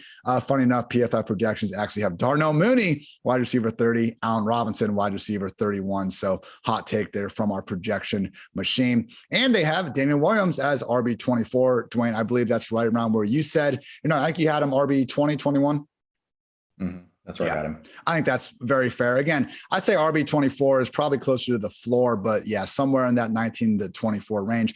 There is a chance Khalil Herbert, who has flashed a little bit on kick return. I know he's someone that a lot of people in the pre-draft process had pegged as, the RB4, RB5 after the big group of guys. So he could be involved, but I do think Damien, more likely than not, gets a similar role to what we saw Montgomery had before he got hurt, which was 80% snaps in week 2 and 82% in week 3. So it's a little bit like the Chuba Hubbard situation where we're kind of being a little cautious this week because we're not positive what it's going to be. But Damien, worst case, he's going to be a low end RB2. Best case, if we see that 80% snap rate, he's going to be in that RB1 discussion as early as next week. So we did find out with David Montgomery, he's expected to miss 4 to 5 weeks. So not season ending variety, but a little bit longer than just, a 1 to 2 week absence for sure. Dwayne, let's talk about the Raiders, who did not put their best foot forward on Monday night, but at the same time, hey, 3-1. Offense is still generally look good 3 games out of the year. Defense starting to come back to earth just a little bit. Still a lot of exciting pieces, though, to be proud of. Yeah, for sure. Josh Jacobs also returned to the game, and he pretty much took everything. So I know we were concerned, and honestly, like, he was still playing hurt, and you could tell. So I mean, he handled 13 out of the 16 rushing plays. He was actually out there for 36 out of 57 snaps, whereas you just didn't have, as far as Peyton Barber had 1 snap in the game. So it is truly all Josh Jacobs. And what we were getting out of Peyton Barber, we could get out of Jacobs. And this should be a game where the Raiders should win. They're 5.5 point favorites. They could be ahead. And so you can see Jacobs get utilized. The big thing for me looking at that game, we got a season high in Henry Ruggs routes, 83%. And man, like, he had another one. He had another great catch, but he had another play where Carr missed him. Like, he's been missed now on 2 of these, basically attacking the backside safety, basically just sees him and he runs at him. And by the time the safety reacts and like turns his hips, it's like, bye, dude. Like, see, like, it's like Tyreek Hill kind of, I'm not saying he's Tyreek Hill, but that speed that he uses getting to the backside safety like that, it's legit, man. And I've seen that play, I think, every game now. And I want to say maybe I've seen the throw 5 times and it's been completed twice. So like, there's some big things coming potentially for Ruggs. Remember what Aguilar did in this offense, last year when he wasn't getting up, 95%, of the routes. So you look at the variety of routes that Henry Ruggs is getting. It's just keep him on your radar. Brian Edwards, played even more than that, but I don't know what it is, if it's because he's working the same areas of the field, as Darren Waller, or if there's just not the trust there with him and Derek Carr, despite like being out there more, and he just doesn't look to him a lot. It's like last night, I think we were in the 4th quarter before Brian Edwards even had a target. Maybe he had 1 target before that, but before he had a reception for sure. It was the 4th quarter. So with Edwards, if you're in a super deep format, you want to hold on, you can, but I definitely he's a wide receiver 6 stash kind of play, right now at this point. Whereas I think Ruggs is more like a high end wide receiver 5 stash, where he could work his way up into the low end wide receiver 3 range, like what you were just talking about with Darnell Mooney. Players like that. Obviously, people don't need me to talk about Darren Waller, but assuming that Josh Jacobs is healthy and ready to go this week, he'll probably be borderline in my top 24, backs, because I do expect the Raiders to lead this week. More than likely, on principle, I'll keep him out of the top 24, but he'll almost be there. I'm surprised that we're not maybe gushing a little bit more over Jacobs here. I mean, just looking at what he was able to pull off, Peyton Barber is not involved at all. And for Jacobs to get all 5 of these backfield targets, like, Dwain, this is great. I understand he's still a little banged up, but should he be someone that we're actively trying to buy low on here? Man, I don't trust it. It's the Raiders backfield. Look, I do like Jacobs. I think he's a good player, but I don't think he's all of a sudden taking over, the passing down roles. It's still going to be Kenyon Drake time, overall for those situations.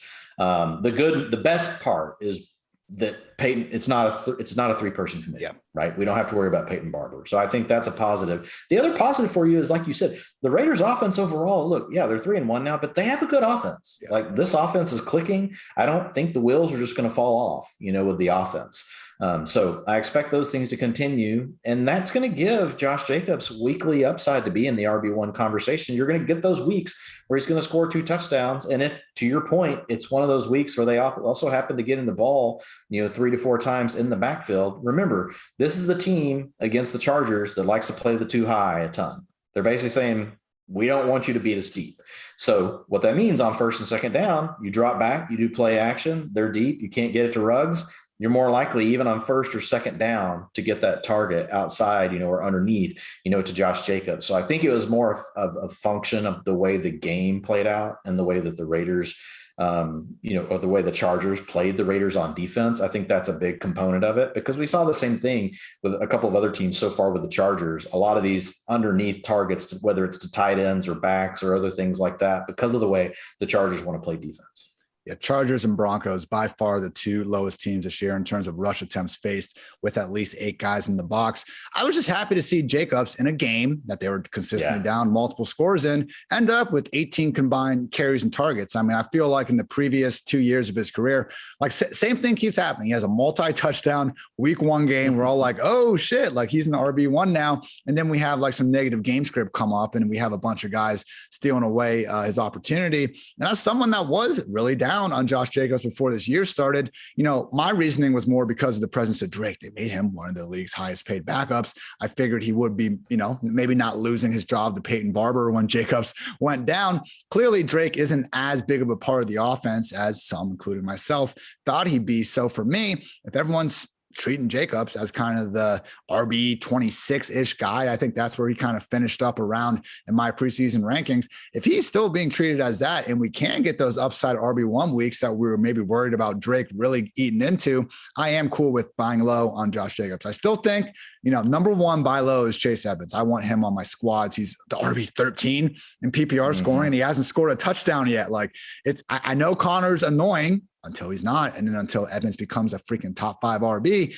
But Jacobs, I think, does have an argument to be someone where, hey, not 100% right now, but if he would have been having this same usage over the past 2 weeks, I think he'd be a hell of a lot harder to get than he is now. With Chase Edmonds, just real fast, if you told me he was the RB2 and not Cordarrelle Patterson, it's like the utilization is there to back it up for years and years, So, I mean, it's an example of why these things, it's another good example of why they matter. I just looked real quick because, when I finished the utilization report this morning, I only got to briefly glance at these, 2 teams because they're not really included. So I just looked at 2nd, 3rd, and 4th down and 3 yards or more to go, which is technically considered, the long down and distance that we talk about. And you look at it in the game, I mean, Jacobs did play 19 out of 30 snaps versus only 10 for Kenyon Drake. So that is interesting. That would fall in if they were in the utilization report and you guys have read it, like I've also got this, I've got these different definitions for there's a trend, there's an upgrade, there's a downgrade, buy low, sell high, waiver. And then there's also one just called monitoring. Like this would definitely be okay, monitoring, what's going on, what's happening here. So it's definitely something. And let me look real quick. I know they use the 2-minute offense a little bit. So I'm in ultimate, I'll click it over. So in the 2-minute offense, that's where it was 100% Kenyon Drake. Okay. So it looks like Jacobs probably took about 65% of the snaps in long down and distance, the rest going to Kenyon Drake. And then when they went to the 2-minute offense, that's what they paid Kenyon Drake all this money for, is to just be a 2-minute offense. Like they could have got Gio Bernard for a fifth of the price. But that's what I'm saying. Like I was thinking almost a 50-50 split before the season started. And now it's still Drake in some of these touches, but it's at least a lot more Jacobs than a lot of us thought. Good point, man. Don't be afraid to go. Don't be afraid to go get him, everyone. Browns at the Chargers. Chargers now 1-point favorites, actually opened with Cleveland as a 1.5-point favorite. So we've had a couple of these lines swing across the old middle. Game totals at 50 after opening at 47.5. Woke up on Monday, chose violence, clipped out the 3 touchdowns that OBJ should have had, shot it out into the Twitter sphere, and everyone else got to join in on my pain. So yes, people, truly was one just egregious that I'm sure you guys saw, should have been a 60-yard dagger at the end of the game, just wide open after a sick double move.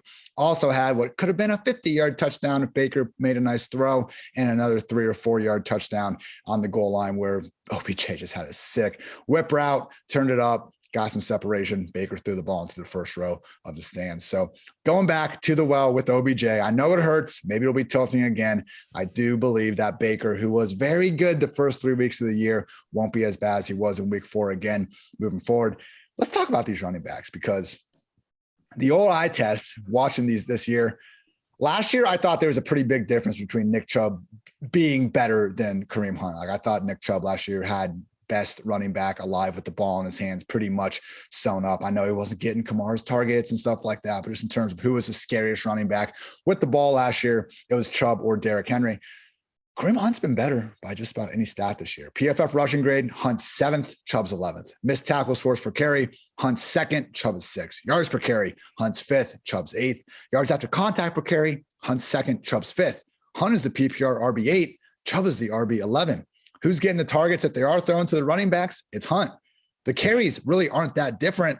Both these guys need to start every week. And Dwain, I guess I'm starting to think do we just put Hunt above Chubb at this point? Like, it's really close, man. And the disparity we had in the pre-draft process was clearly too high. I know that these guys are scoring touchdowns well above expectation and everything. But when you're on a team with one of the best offensive lines in football and two of the best running backs in football, it does make sense that they would exceed expectations. So I know you had some words to get off your chest with Kareem Hunt in this situation as well. I'll turn it over to you and then give me some Chargers goodness. Yeah, sure. So, looking at, the Browns backfield, it's a situation where, look, if they get out ahead and they want to use the 4-minute offense, it goes to Kareem Hunt. If they get behind and they need to throw the ball, so they're in long, or they're just behind and down a distance all day, long down a distance, or they're behind, they'd use the 2-minute offense. That all goes to Kareem Hunt as well. So whether you're in a game where you're potentially blowing your opponent out or winning, by a decent margin, or you're losing, Kareem Hunt gets a buffer. Nick Chubb also is awesome. Like, when you name those stats, like, the thing, my biggest takeaway is wow, how does one team have two badasses like that? I mean, they're both like on the top of everything, and it's so close. Like, it could probably easily switch, right? Over the next 4 games, because they're both really good at what they do. But when you look at Chubb, and the thing I'll say sometimes, like, is he really has to thread the needle. Like, the game can't get too crazy either way. And he's got to hit a long run, and he's got to score a touchdown. And if he doesn't, then you're screwed. Now, you got to start him every week, because what does he do? Sometimes he'll score touchdowns. He'll score 3 of them, and he'll break off 2 carries. See, my dog's barking. Yeah, heard that? It said Chubb. So when you look at it, he could break off, a 50-yarder and turn around the next quarter, and he'll break off a 45-yarder. He's got 100 yards, because Chubb really is everything. I know people look at him, you see a bruiser, but he's got the long speed. He can take away angles from linebackers. He's truly one of the best talents at running back in the NFL as far as running goes, but that it's such a narrow path to his success. I think that it's actually a testament, Ian, to how good he is. Yeah. Most running backs that get put into the box he's in, there's no way they wouldn't even be a top 24 back, period. They would struggle to be in our top 36. But this player takes it. Now, they have a great offensive line and a great scheme too. So those things play hand in hand with Chubb. So he does have some other things that are advantages. And that's the beauty of this game, right? There's all these different puzzle pieces that can come together to make a fantasy player. And it doesn't always have to be the same, right? They don't have to be the exact same puzzle pieces. There's different ways that you can get to that end goal. So, well, it's funny, but it is. Well, you say that that's the beautiful part of the game, and it is to an extent, but I'm also looking at these two guys going, hey, what I just said could be interpreted as me putting Nick Chubb down in favor of Kareem Hunt, because we just have to rank these guys. I wish for a day I could just be a football analyst and say, hey, everyone, Kareem Hunt and Nick Chubb are both really good, and I'd be done there. But no, we have to come up with this ridiculous, conversation about it, because we need to rank them, and that is part of the game. But just getting that off my chest. You're held so accountable in fantasy football, I think, compared to normal NFL coverage. And, these are types of conversations we have to have accordingly. Yeah, you're probably too young for, Dirty Dancing, the movie, but nobody puts baby in a corner. My new thing is nobody puts Ian in a corner. Sorry, man. Wasn't trying to box you in a corner. Make it sound like you were down on Hunt, because I know you're not. Yeah. So as far as the Chargers go, Mike Williams, look, it's going to be fine, folks. Like, he's out there, plenty of routes. He was missed on a deep ball by Herbert, where he was wide open. Had another contested opportunity down the field where Herbert missed the ball outside. Honestly, this is more, Herbert just didn't have, a great night between he and Williams. Herbert's night wasn't like, bad. He and Williams were just off. We talked about this earlier. It happens. It's going to happen with players. It can happen to the best of them. I'm still a believer in Mike Williams, despite the 5%. Of the targets that we saw. You finally had a team, and we've talked about this before, Ian. Teams watch what? The last 3 to 4 games of your film. All of a sudden, Mike Williams becomes a major focal point, of a defense, despite the fact that he was getting open. And there were a few times where you saw him just blatantly beat, the player that he was up against, and Herbert didn't even see it. So it's not like the skill all of a sudden fell off for Mike Williams. You're going to be fine with him. Look at him this week, as Cleveland, it's a tougher wide receiver strength of schedule matchup. It's a 1.2, but as far as his wide receiver cornerback matchup, it's about middle of the road. So it's not enough to like scare me off of him, but he'll probably be in like my 3rd tier, Ian. And then Keenan Allen will probably be right there at the bottom of tier 2 or at the top of tier 3, could be in the same tier with Mike Williams, but they'll both be in my top 24 again this week. And a lot of it's just to do with this offense, man. I love the Chargers offense. Like, I love everything about it. They run a lot of plays. They pass the ball, a lot. They really spread the ball around to their three main players. Last night, you saw Jared Cook get a little more involved, in the game because they needed to. It's just, it's a situation where it's the closest thing there is to the Bills or to the Bucs. And that's what the Chargers are doing. And I've already talked about it before, but you're going to be super happy, rostering these players. I think they're all league winners as long as they're healthy. I think Mike Williams can help you win a league. I think, Keenan Allen can help you win a league. Obviously Mike Williams can, because you took him in the 10th round, right? But Eckler, Justin Herbert, a quarterback going the 8th and 9th round, 7th round, sometimes of fantasy drafts, probably going to finish at this point in the top 6 or 7. I'm struggling with, like, how high can I, keep pushing him? And I just love the offense, man. It's a great offense. Giants at the Cowboys. Dallas sitting at 7-point favorites. Opened at 5.5. Game total up to 52 after opening at 48.5. Saquon Barkley, everyone. The RB10 overall, despite those first 2 rough weeks. RB6 in expected points. That touchdown was just a feel-good moment of the week for me. Seeing how pumped Saquon was to get that score, going crazy with Daniel Jones afterwards. It reminded me of when, like, Julio Jones had that super long touchdown drought a few years ago, and then he took that screen to the house against Washington. Like, the whole sideline came down to celebrate with him, because Saquon is one of the most important, most well-respected members on this team, and all of his teammates want to see him make those big plays that we all know he can make, and it all came together finally. So fantastic moment there. And Dwain, as you told the people last week, you don't need more than one hand to count the number of running backs you want over Barkley here moving forward. Otherwise, though, Danny Dimes, PFF's second highest graded passer, number 3 among quarterbacks in rushing yards, and averaging a league high 7 yards per carry. Absolutely gotta love it. He is firmly on that, I wouldn't say he's on the QB1 borderline. I do have 12 guys I'm ranking ahead of him pretty, constantly, but upside QB2 range, absolutely. Can we trust Kenny Golladay, though? I would say start-sit questions where it's close. I would probably lean towards the other guys. I do think he catches the Trayvon Diggs shadow. As we saw last week, though, we don't fade shadow matchups against great quarterbacks, because Trayvon shadowed DJ Moore last week, and DJ Moore scored 2 touchdowns, not even on Trayvon, against other guys, because shadow coverage doesn't happen every snap of every game, people. So now I trust Matt Rule, Joe Brady, to get DJ Moore those better matchups. They were using him in the backfield, like running actual routes as a running back last week. Not so sure Jason Garrett's going to be doing that. Like, it's funny. You see Jason Garrett, when he really goes into his bag of tricks, he gives Evan Ingram a rush attempt. Like, that's his go-to. He does it a few times every year. It rarely works. I think he actually did score on it against the Cowboys last year, but everyone was scoring on that Cowboys defense last year. Yeah. So again, what do we do with these matchups, people? They're tiebreakers. So if it's Kenny Golladay versus someone we have ranked 10 spots lower, give me Kenny G. That's fine. But if it's Kenny Golladay versus, Devontae Smith, someone I have right next to him, okay, I'll be worried enough about Trayvon, who is playing his freaking dick off this year. I would give it to Devontae in that one. So the adjectives start getting funky once we get after 90 minutes on this pod, Dwain. You know that. Tell me about your Dallas Cowboys and what we're looking at here. That was awesome. Oh, yeah. So, Zeke, look at Zeke. PPR 15, PPR 3, PPR 10. He's at 5 on the season now. Yeah, snaps are holding steady, 73%, 70%, 75%. And now you get a nice matchup, a 6.5 in the RB strength of schedule, a 68 in the offensive line run block advantage. Man, the Cowboys, and they don't even have La'el Collins right now, Ian. Like, they are blowing people off the ball. Like, they are just, it's 2 weeks PFF's in a row where, number 1 highest grade run blocking unit. Yeah, it is. They're just ripping it right now. And so you get Zeke, against the Giants. This is a great matchup. Not getting used in the passing game, but he's still out there. He's running routes, 76% of the long down distance, 95% of 2-and-offs. I'll tell you the difference. They're throwing all the underneath stuff, the 1 and 2 yard ADOT stuff. They're throwing it all to Dalton Schultz and Blake Jarwin.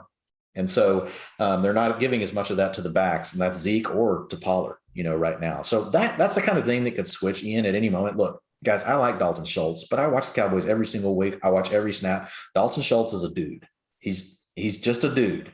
I like him. Great.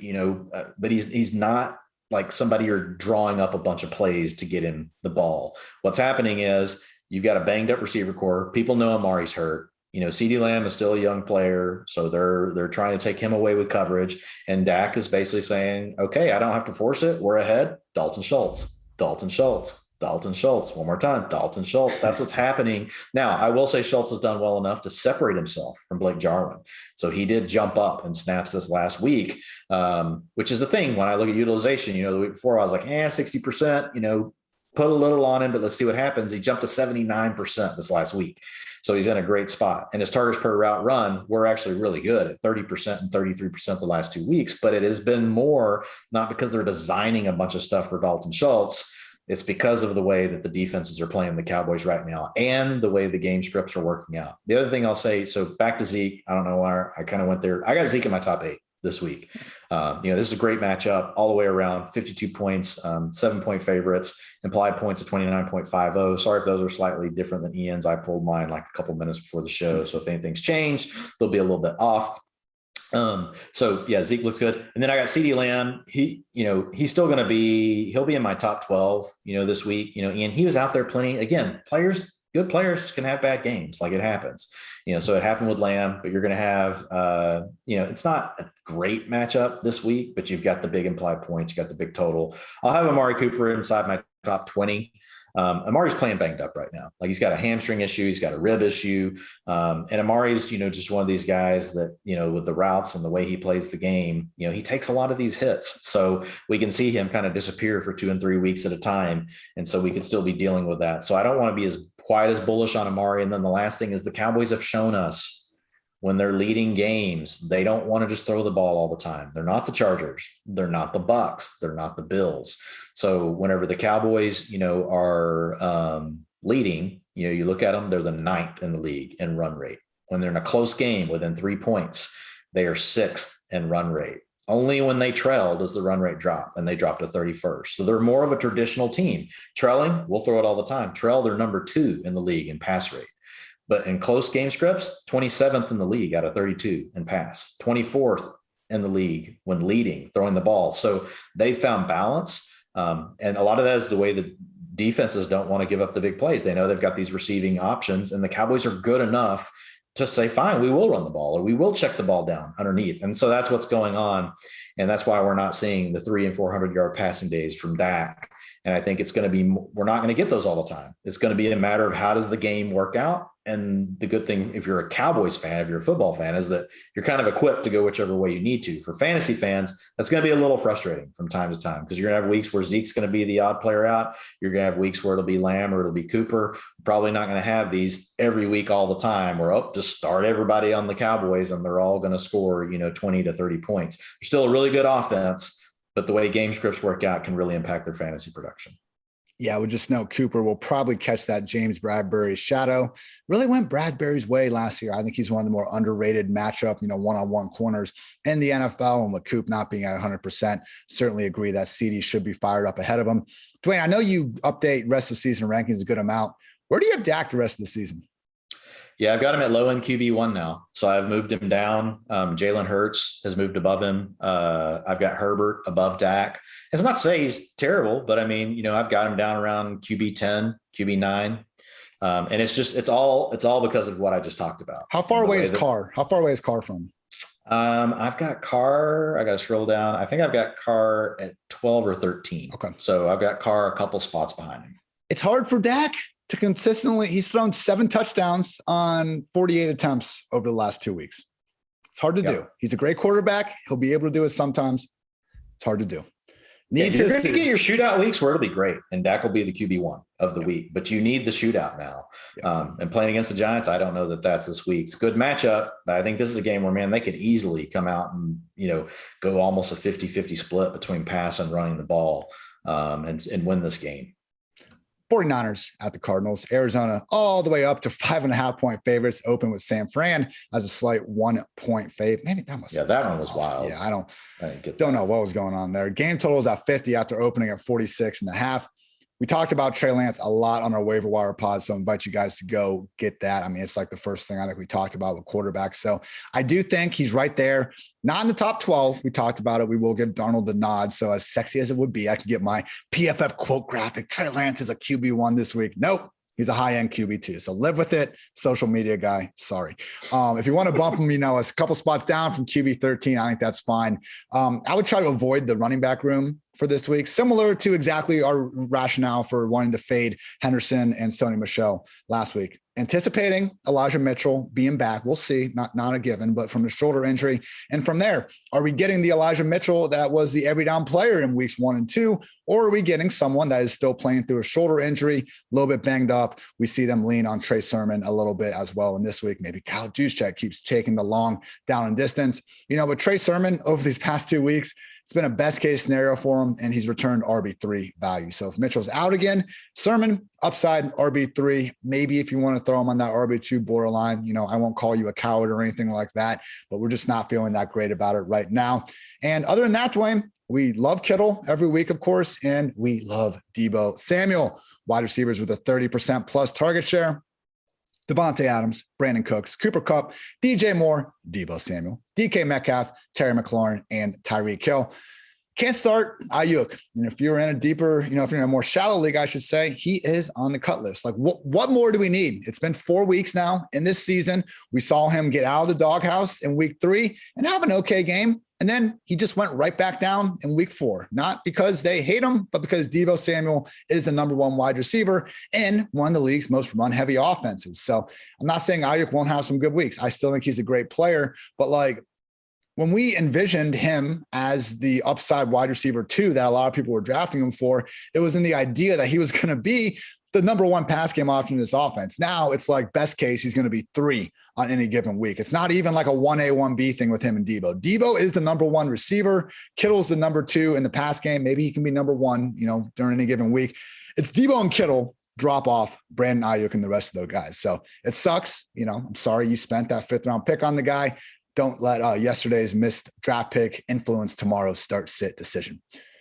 Dwayne, that sounded pretty philosophical there. I like that. I might have to hang that up on the wall or something. I like it too. That should definitely be the part social media goes with. Give me some Cardinals goodness.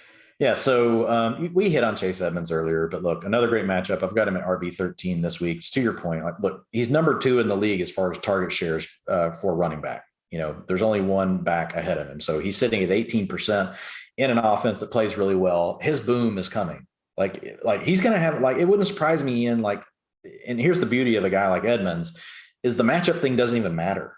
They throw him the ball, he gets rushes, but they throw him the ball. He plays on a really good offense. So you're talking about a player that he's going to have, it's coming. He's going to have these top 6 weeks. He's probably going to have a few of them. And all of a sudden, we're going to be looking at him and you're going to be like, wow, Chase Edmonds is, RB6. Well, yeah, he's RB13 and he hadn't even scored yet, to your point. So he's RB12 right now, and I've got him at 13 for the week. You guys don't know me to tell you about Kyler Murray. He should be in your top 4 quarterbacks this week. You're going to start Kyler every single week. DeAndre Hopkins, I think this will be the week where he's finally probably going to be back to 100%. So I want to see, what are we going to do with DeAndre Hopkins? Because right now, he's sitting at 18% of the targets on the year, but we did see a steady increase. And so in week 2, when he got hurt, he only had 12% of the targets. Week 3, we know he battled it out. He didn't practice the whole week, and he got out there, had 15% of the targets. This last week was really his healthiest week since week 1. 24% of the targets. So I'm expecting to see something more along the lines of that. I will have DeAndre Hopkins inside my top 12 wide receivers for this week.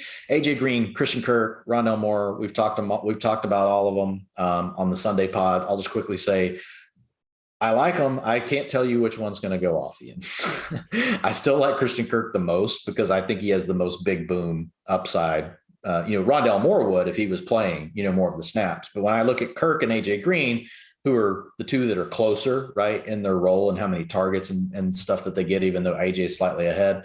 If I think one player is going to explode and have these 2 50-yard touchdowns, it's Christian Kirk, not AJ Green. So I would rank Kirk ahead of AJ Green for the week. He's going to be a wide receiver 4. It's going to be boom bust. When he booms, it can be high-end wide receiver 2. Heck, we've seen him be in the wide receiver 1 conversation in week 1. Not conversation. He was in it. Week 1. So what the boom can look like. But I would say, look, more likely the weeks he hits, he gives you a wide receiver 2 production. But when he misses, wide receiver 105 last week, Ian, that can hurt.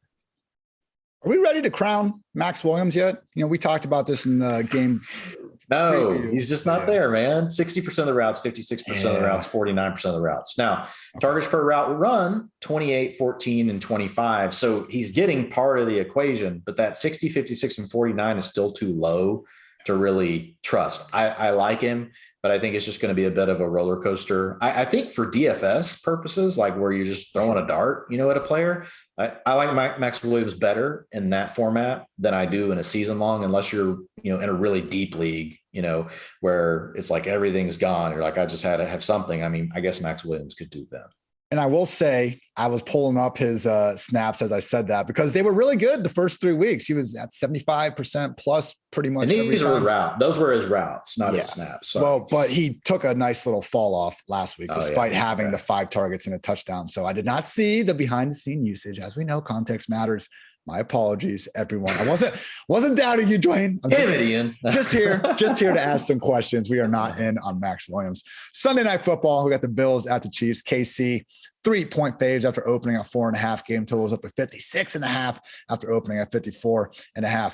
Over the last 3 weeks, Buffalo has outscored Miami, Washington, Houston 118-21. They are absolutely crushing at the defense.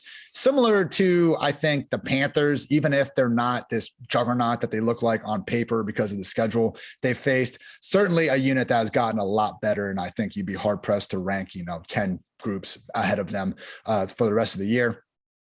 What Josh Allen are we getting, though, the rest of the time? In fantasy, it doesn't matter. He is the QB7 this year because Josh Allen was a great fantasy QB in 2018 and 2019 before he became a world beater in real life as well. I'm just saying, people, this version of him has been awfully erratic, and it hasn't mattered because of how good the defense has played in the schedule. But in week 1, his PFF passing grade ranked 16th on the week. Week 2, he was 30th. Week 3, back, no reason to worry. Number 3. Last week, took another step back and got to 22nd. So they were playing in the rain. I mean, he had this crazy great throw where Houston had 2 unblocked defenders. Josh just evades both of them and throws like a 40-yard laser, Stephon Diggs downfield. So he's still showing the big play potential, but we've just been seeing a little bit more of the, erraticness from him that really defined his first 2 years in the league. So again, for fantasy, he's a high-end QB1 each and every week. It's not anything to worry about. But in terms of, are the Bills ready to knock off the Chiefs and really be this true, maybe a favorite for the AFC? That's just where I'm kind of, not quite ready to go all the way there. Zach Moss, RB24 this year, despite missing week 1, feels a little bit like a Fugazi. I don't think he's going to keep, scoring touchdowns at this rate. He does have 22 snaps inside the 10-yard line. Singletary has just 7. So if Josh Allen decides to be nice and not run in every touchdown, Zach Moss is more likely than Singletary to get it. I do think we probably just seen, 3 or so of Moss's better games of the year happen early on. So he's fine. Upside RB3. If you want to have him as a flex guy to throw in there, not against it. Just don't get too carried away with what we're expecting from Moss on a week-to-week basis. And then with the wide receivers, total air yards. We all know how great Tyreek Hill is and how much we love Tyreek, all those downfield opportunities. How could there be another receiver in the world that's even close to Tyreek Hill? He only has 18 more air yards than Stephon Diggs on the season. 1-2. Stephon Diggs is the undisputed number 1 guy in this offense, had over 100 yards last week. I'm not sure if the blow up is happening this week, but man, it is coming and it is going to be great. Keep him ranked inside your top 5 wide receivers with confidence. And also on that air yard leaderboard, Emmanuel Sanders, 14th in air yards this year, ahead of guys like DK Metcalf and Justin Jefferson. So Dwain, I guess I should mention too, Dawson Knox stays balling. We talked about him a lot in the waiver pod. That's the thing. So we're feeling good about Dawson Knox here moving forward. He has this every down role because the guys that used to be in front of him are now on different teams. So loving Dawson. Dwain, my one question for you here, Manny Sanders, is he someone that we can now really start getting, as a top 30 option? Because man, these downfield shots just keep coming to him week in and week out. I think in these, especially in games like this, yes. The way I look at Manny Sanders is anytime I think we're in the right matchup that could shoot out, I'm going to have him in my top 36. And really, I'm treating Cole Beasley the same way. I'm treating them both similarly. But yeah, I think anytime you get a chance to play in a game like this against the Chiefs, you should have Manny Sanders in your top 36. If not, he's got to be really close, right? He's a borderline, not in there. But yes, I do think it can keep up plenty of routes. He's seeing good targets, got good air yards. I mean, everything looks great. Yeah, Stephon Diggs is the alpha. But this is an offense that throws the ball as much as anybody. They're a little bit lower now than some of, a couple of teams like the Bucs and some other teams, but still I expect over the average of the season, like this is a top 5, pass percentage team. And they run with good pace. They run a lot of plays. So it's a great situation for fantasy owners. All right. Do you want to now talk about our Kansas City Chiefs? Yeah. Do you guys need me to tell you the Chiefs are good? The biggest, I'm not even going to say anything about Mahomes. Look, he's back to QB1 after last night, after this weekend. No surprise there. He's in your top 4 quarterbacks for the rest of the season. You could argue that you want the guys that have the rushing floor slightly ahead of, Patrick Mahomes on a weekly basis, but you also have these huge games where Mahomes, and you can do a little bit on the ground too, but, you just have these huge games, through the air. The biggest thing for me that I want to note is, and we'll see what happens here with Josh Gordon. I don't expect a ton, out of the gate, but man, the targets, 30% of the targets so far on the season to Tyreek Hill. Normally Hill's around 24, 25%. Travis Kelce sitting at 25%. Normally he's around 23, 24%. So you've really got like this, it's even more condensed than it's been, in the past. And if you pick up an extra 2 to 3% of targets for each of those players on the season in this offense with Patrick Mahomes, like we could break some shit, so you saw it last week, with Tyreek Hill. The thing is with Hill, you had a 13%, a 19%, and then a 41%, right? As far as target share goes. So you have this really big boom. Just something to keep an eye on though. And Hill looks great. Just real quick on Clyde Edwards-Helaire. He's still mostly the first and second down back, but he's looking a little better. And I went back and watched, because the first couple of weeks I was like, he's not a speed. He doesn't have a lot of speed, right, or anything, but he's quick. Like he's the guy that makes you miss like in the phone booth, but then he can't get like the next 5 yards and beat the angle. That's really who Clyde Edwards-Helaire is. He makes you miss in the phone booth, but he can't dial the fucking phone until you get to him. Exactly. He's not real involved in the passing game. As far as the short down and distance, he's limited there as well. He only has 50% of the snaps whenever it's 1 to 2 yards to go and second, third, or fourth down. 46% of those are going to Darrell Williams. Once you get inside the 5, there's only 3 of those rushing attempts inside the 5 because the Chiefs throw a lot down there, but 100% of those have gone to Darrell Williams. So look, to uncork the upside here for Edwards-Helaire, teams are backing off with their safeties and they're giving him some more run, right? So he's getting the yardage. He's caught a touchdown pass the last 2 weeks, but he's not that involved, Ian. Only 5% of the targets. So high. Yeah. If he's not going to get the carries inside the 5, that was honestly like the insulation that we thought was there. It was like, look, you come playing the Chiefs, man, they're going to be a top 3 offense. So even if he just falls into the end zone for 12 scores, because he's not going to score a lot of long ones. Like he's not the type of back that's going to break these 40 and 50 yarders. So most of them are going to need to come in from in close. And so far he doesn't have that role. So I'm with you. It feels fluky. I do like the offense. He's looked a little better the last 2 weeks, but I do think it's an opportunity to sell high. I will say this week, it's going to be hard to rank him outside of say top 16. It's another pretty good matchup from a standpoint of, we've already talked the total, talked about the implied points. Those things are all good. It's an average matchup from a running back strength of schedule, but from an offensive line run blocking advantage, we've got it as a 63 right now, which is I don't have it ranked. Probably top 4 would be my guess. The Chiefs have been playing really good from that standpoint. So yeah, Edwards-Helaire, borderline. He's a high-end RB2 this week. So if you need to use him this week and then try to sell, you could. That's perfectly in play. But there's just not anything to hang your hat on, man. It's like I wish he owned more of the passing work, or at least own for sure the inside the 5 where he doesn't own any of that. It's like, hey, you're the first and second down back. Just kind of do your thing with that. And if that works out, great. If not, sorry, we're just going to let Darrell Williams and Jerick McKinnon get in the game. Yeah, like Darrell Williams last week had 10 carries and 2 targets. Clyde had 14 carries and 2 targets. Clyde is for sure the RB1 in KC, but this isn't dominant. He is our RB30 in expected points this year. He has exceeded expectation compared to what we would expect based on his usage. And I know it sounds weird to say that because we all draft him as an RB14, RB15. The guy has 8 targets in 4 weeks. Like, Brian Westbrook, Jamal Charles, all these other guys. Tyreek Hill and Travis Kelce weren't in those offenses, so the running backs were getting fed how much more evidence do we need that they're not going to feed Clyde in the passing game? I'm with you. This week is setting up fine because they're facing a Bills defense. What did they do when these teams met in the regular season last year? They said, hey, we're playing the hell back. You can give it to Clyde a million times and run for 6 yards a carry, and that's better to us than letting Patrick Mahomes beat us. Mahomes still won, but I did think it was a pretty good strategy for them in that regular season matchup. And they shut him down a little bit more in the playoffs. But yeah, man, like we were on Clyde. Why? Because he was such a great pass catcher at LSU.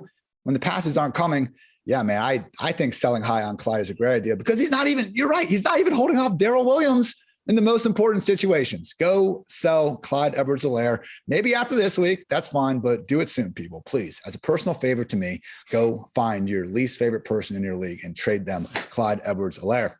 Last one, Indianapolis Colts at the Baltimore Ravens. Baltimore is at 7-point favorites after opening at 4. Game total is at 46, down from 49. Mo Alley-Cox, 2 touchdown performance last week. I was like, oh, did Doyle actually get ruled out? No, he was playing. He was just a little bit limited. What do we think? Is Mac going to score 2 touchdowns every week? Of course not, because we had Grayson also getting the reps.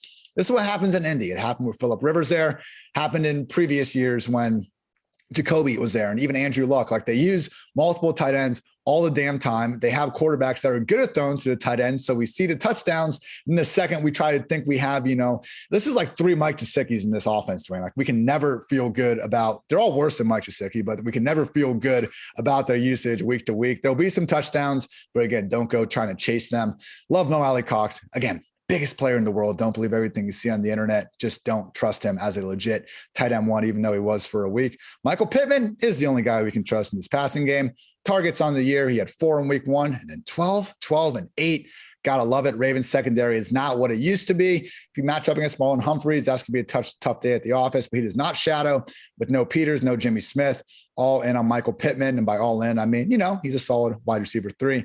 And then finally, Jonathan Taylor, still borderline RB1, upside RB2. I really think the Marlon Mack thing was a showcase. I would honestly expect him to be inactive here moving forward. Maybe I'm wrong. Maybe they talked about trading the guy and all of a sudden now they want to feature him more often than ever. Seems a little suspicious to me. So it reminds me of that. The only other thing I would say on that one is maybe it was to do with Taylor because Taylor was limited all last week with a knee. That's true. So that's the only other thing I could think of is they were just worried, like, what if Taylor has a flare up or he feels uncomfortable? We need to have somebody that we can run. Okay. That's a very good point. Got to keep an eye on that old injury report, which is why every Friday the PFF Fantasy Football Podcast breaks down all the injuries for you. And we definitely went over Taylor. So good job keeping me honest there, Dwayne. And the big issue, Taylor, like having Mac there, it doesn't help Taylor's upside, obviously, but it really hurts Nyheim Hines. Like he is just not a candidate to get 8 to 10 carries as long as Marlon Mack is involved. So if Marlon Mack's active, I am not starting Nyheim Hines. Like this would, as 7-point underdogs, seem to be a setting for Hines, but it's just such a painfully low floor. He could have 1 touch or he could have 10. And just like JD McKissick, man, they're both great players. It's just so like, hopefully, if you got him in best ball, it's great because you don't need to worry about this whole equation. You'll play him on the good weeks and you'll sit him on the bad weeks and redraft. Much harder to wrap your head around. So Jonathan Taylor, fire him up. Michael Pittman, depending on the roster. That's about it. Credit to Carson Wentz. As we said on the game review show Sunday nights, 0 turnover-worthy plays this year, still leaving some to be desired and stuff in terms of making good plays happen while also limiting the bad plays, but certainly a hell of a lot better start to 2021 than he had in 2020. Believe me, the bar was not high, but he exceeded it nevertheless. Talk to me about the Ravens, Dwayne, and new RB1, Latavius Murray. Yeah, man. Real quick on the Ravens, one thing that I found really interesting with them is last year, they dropped back to pass 59% or more 3 times the whole season. The Ravens have already done that 3 times this season in 4 games. So they are throwing the ball more. I've hinted at that a little bit over the first couple of weeks, and we're actually, we're seeing that. So it's something where they've definitely invested, the draft capital. They've got all these backs hurt. So it could also, it's probably some culmination, right, of all these different things. But I think you're going to continue to see the Ravens throw more. Now, whenever I say you're going to see the Ravens throw more, they still rank 28th in pass. So it's not like they're a top 5 team. They're number 5 in rushing attempts, on the season, which naturally gets inflated when you have a quarterback that can run the ball as well as Lamar Jackson. That tends the team that has that type of player is typically going to be in the top 3, 4, 5 as far as rushing attempts, for the season. So looking at that, that I think that's a great thing for Lamar Jackson. He's willing to scramble. He gets designed rushing attempts, and now all of a sudden the Ravens could be dropping back just enough to give him, maybe an extra 2 games worth of passing attempts, on the season versus last year. So I think that could actually play out well for Lamar Jackson. I'll come back to the backs in a second. Since I'm on Lamar in the throwing game and the passing game, Marquise Brown, just continues to do his thing. Ian, at this point, like with Brown, he's wide receiver 13, on the season. He's a former first round pick. He's finally healthy. Man, dude, people cannot cover this guy, Ian. Like if you watch these games, like the amount of, and look, the week before, like he had not dropped those 3 balls. Like he probably was wide receiver 1 on the week instead of 57. And we would be sitting here. It was 2 balls. I keep seeing people say 3. That one got tipped. We can't expect him to catch a tip ball. Yeah. And I brought that one up, but whatever you want to say, 2 touchdowns. But it would have, he left another how many yards did he leave on the field there? Probably another 60, 70. 2 of those would have been catches. Either way, it was a horrendous game for sure. Yeah. So, but the big point being, he probably would have been a top 3 receiver that week, which would have been, if you would have given him that, he'd be at 7, 3, 13, plus the nice game he had week 1. You'd be talking about a top 5 wide receiver. You'd be talking about another player. We'd be talking about the same way as we're talking about Deebo Samuel. And so Marquise Brown, Mike Williams, there's another one, those names that creep into your mind, like the surprise players of the year. Marquise Brown, you should be really happy if you have him rostered right now. I've got him in my top 24 wide receivers the rest of the way. He's just in there. I've got him as a low end wide receiver 2 right now, but man, like if he keeps playing like this, I want to see what happens when Rashad Bateman gets back. Yeah. I want to see what does that do? I don't think it's going to be a huge deal because I think what we're seeing is Sammy is slowly being phased out of the offense. I think Rashad Bateman will come in and start to take that rollover, maybe take some of the Devin Duvernay slot stuff over out of the gate. And eventually I think he bumps Sammy out. And the thing is, Sammy, man, in his role, like his targets per route run is 20%. That's probably about what we're hoping Rashad Bateman's going to be at. So even if Bateman just takes what Sammy Watkins has, that doesn't necessarily have to be coming away from Marquise Brown. That means you could still be supporting Marquise Brown in the role he's in. You obviously got Mark Andrews doing his thing. We've talked about him plenty. Then you could have some room for Rashad Bateman. Probably the third option, but he could still have some boom games. And again, the Ravens are throwing the ball a little bit more. So let's see what happens with that. Now back to the main real question. Ian. Go ahead. I have one question.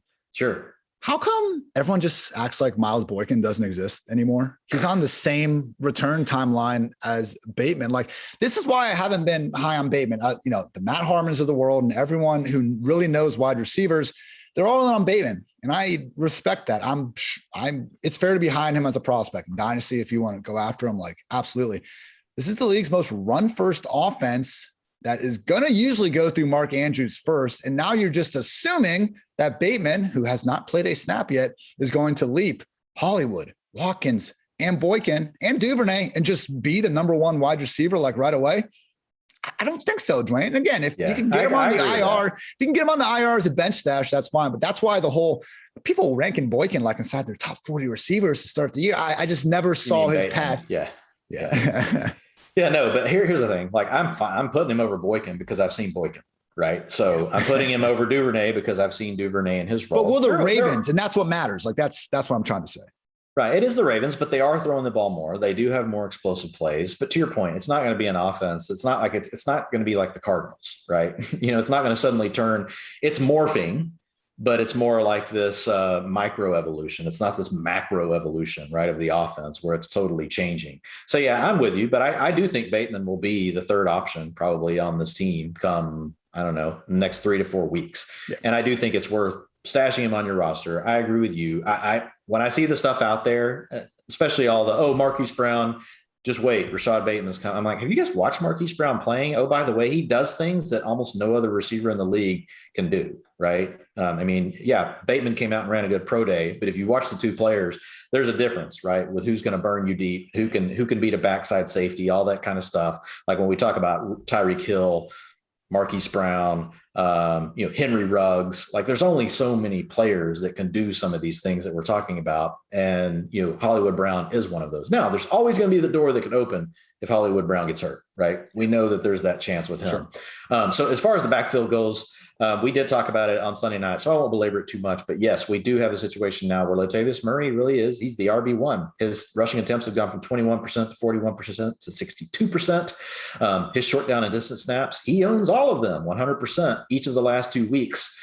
He's not out there for the passing work, not out there in the 2-minute offense, but like Ian just said, this is really more of a run-heavy offense. So the role you want to own here is you want to be the player getting the most attempts. You want to be the player having a chance to punch it in when you get down inside the 5. Latavius Murray owns both of those roles, which is huge for him. You can keep an eye on Le'Veon Bell. We'll see what happens. He did take over that long down distance and 2-minute work that Latavius Murray is not taking. And then you had Freeman just kind of working in. We'll see if does Tyson Williams manage to become active this weekend? Is he inactive? Is he inactive again? We'll keep an eye on those things. But for now, Murray, we can expect to be the RB1 for this week. I think you said it best, on the recap pod on Sunday night, Ian. It's like, it's like, okay, it's exciting, but like, it's hard to trust. It's like, how much do we trust it? And that's where I was struggling with him today in the rankings. I've got him right now at RB30. But if he truly owns the role that we just talked about, he should probably be closer. He should be in the bottom end of the RB2s, but I've really got him as a mid-range RB3 in 12-team leagues. And it's just because I don't 100% trust the data. It's only one data point. And so I want to see it one more time. I'm fine playing him if you need to in that range, but I'd rather not move him up above other players where we're more sure about their role that have similar matchups or we think could be even close to him. I'm just confused, like how Latavius, out of all people in this backfield, got the benefit of the doubt. Like you look at the running backs that have been in Baltimore with Lamar, and what happens when the entire defense is worried about Lamar? The gaps are huge, and we talk in fantasy. The added efficiency does not outweigh the loss of volume when you're playing with a dual threat quarterback. But Gus Edwards, 5 yards per carry each and every year. J.K. Dobbins over 6. Like Tyson Williams is at 6.1 this year. Devontae Freeman's corpse is at 6.8 yards per carry, just one metric. Latavius is at 3.4, man. Like there just hasn't been a time all year where it's like, oh, Latavius, he looks like the best one out there. And okay, pass pro and things like that. That's fine. I am not a football genius like John Harbaugh. Like I understand this. I'm sure he has a good reason for why they've done it, but for the life of me, I can't quite see why. And again, that is why I'm just not all in on Latavius RB1 work at this point. Dwain, this was our last game preview without bye weeks, my friend. We got a little bit less work next week. How about that? Yeah, things get a little shorter, don't they? Might get this under 2 hours one of these days. I don't want to jinx it. We'll see. You got the utilization report up on PFF.com. You got the rankings. That'll be up on PFF.com. Anything else you want to go off your chest, my friend? No, man. Put out the tiers tomorrow. They'll hit on Thursday. I'll turn them in tomorrow. And then I'll do my smash and fades at the end of the week. Then I'll do a little something around the props. We'll see. I got a couple other ideas. I kind of like to keep, some space open just in case the mood hits you, Ian. You're like, what? I got to do this. So we'll see what happens. You can find my QB predictions for week 5, RB breakdown, wide receiver, cornerback, and tight end analysis and mismatch manifesto, all published before the games get started on Thursday, each and every week over at PFF.com. For Dwain, I'm Ian. Thank you as always for listening to PFF Fantasy Football Podcast. And until next time, take care, everybody.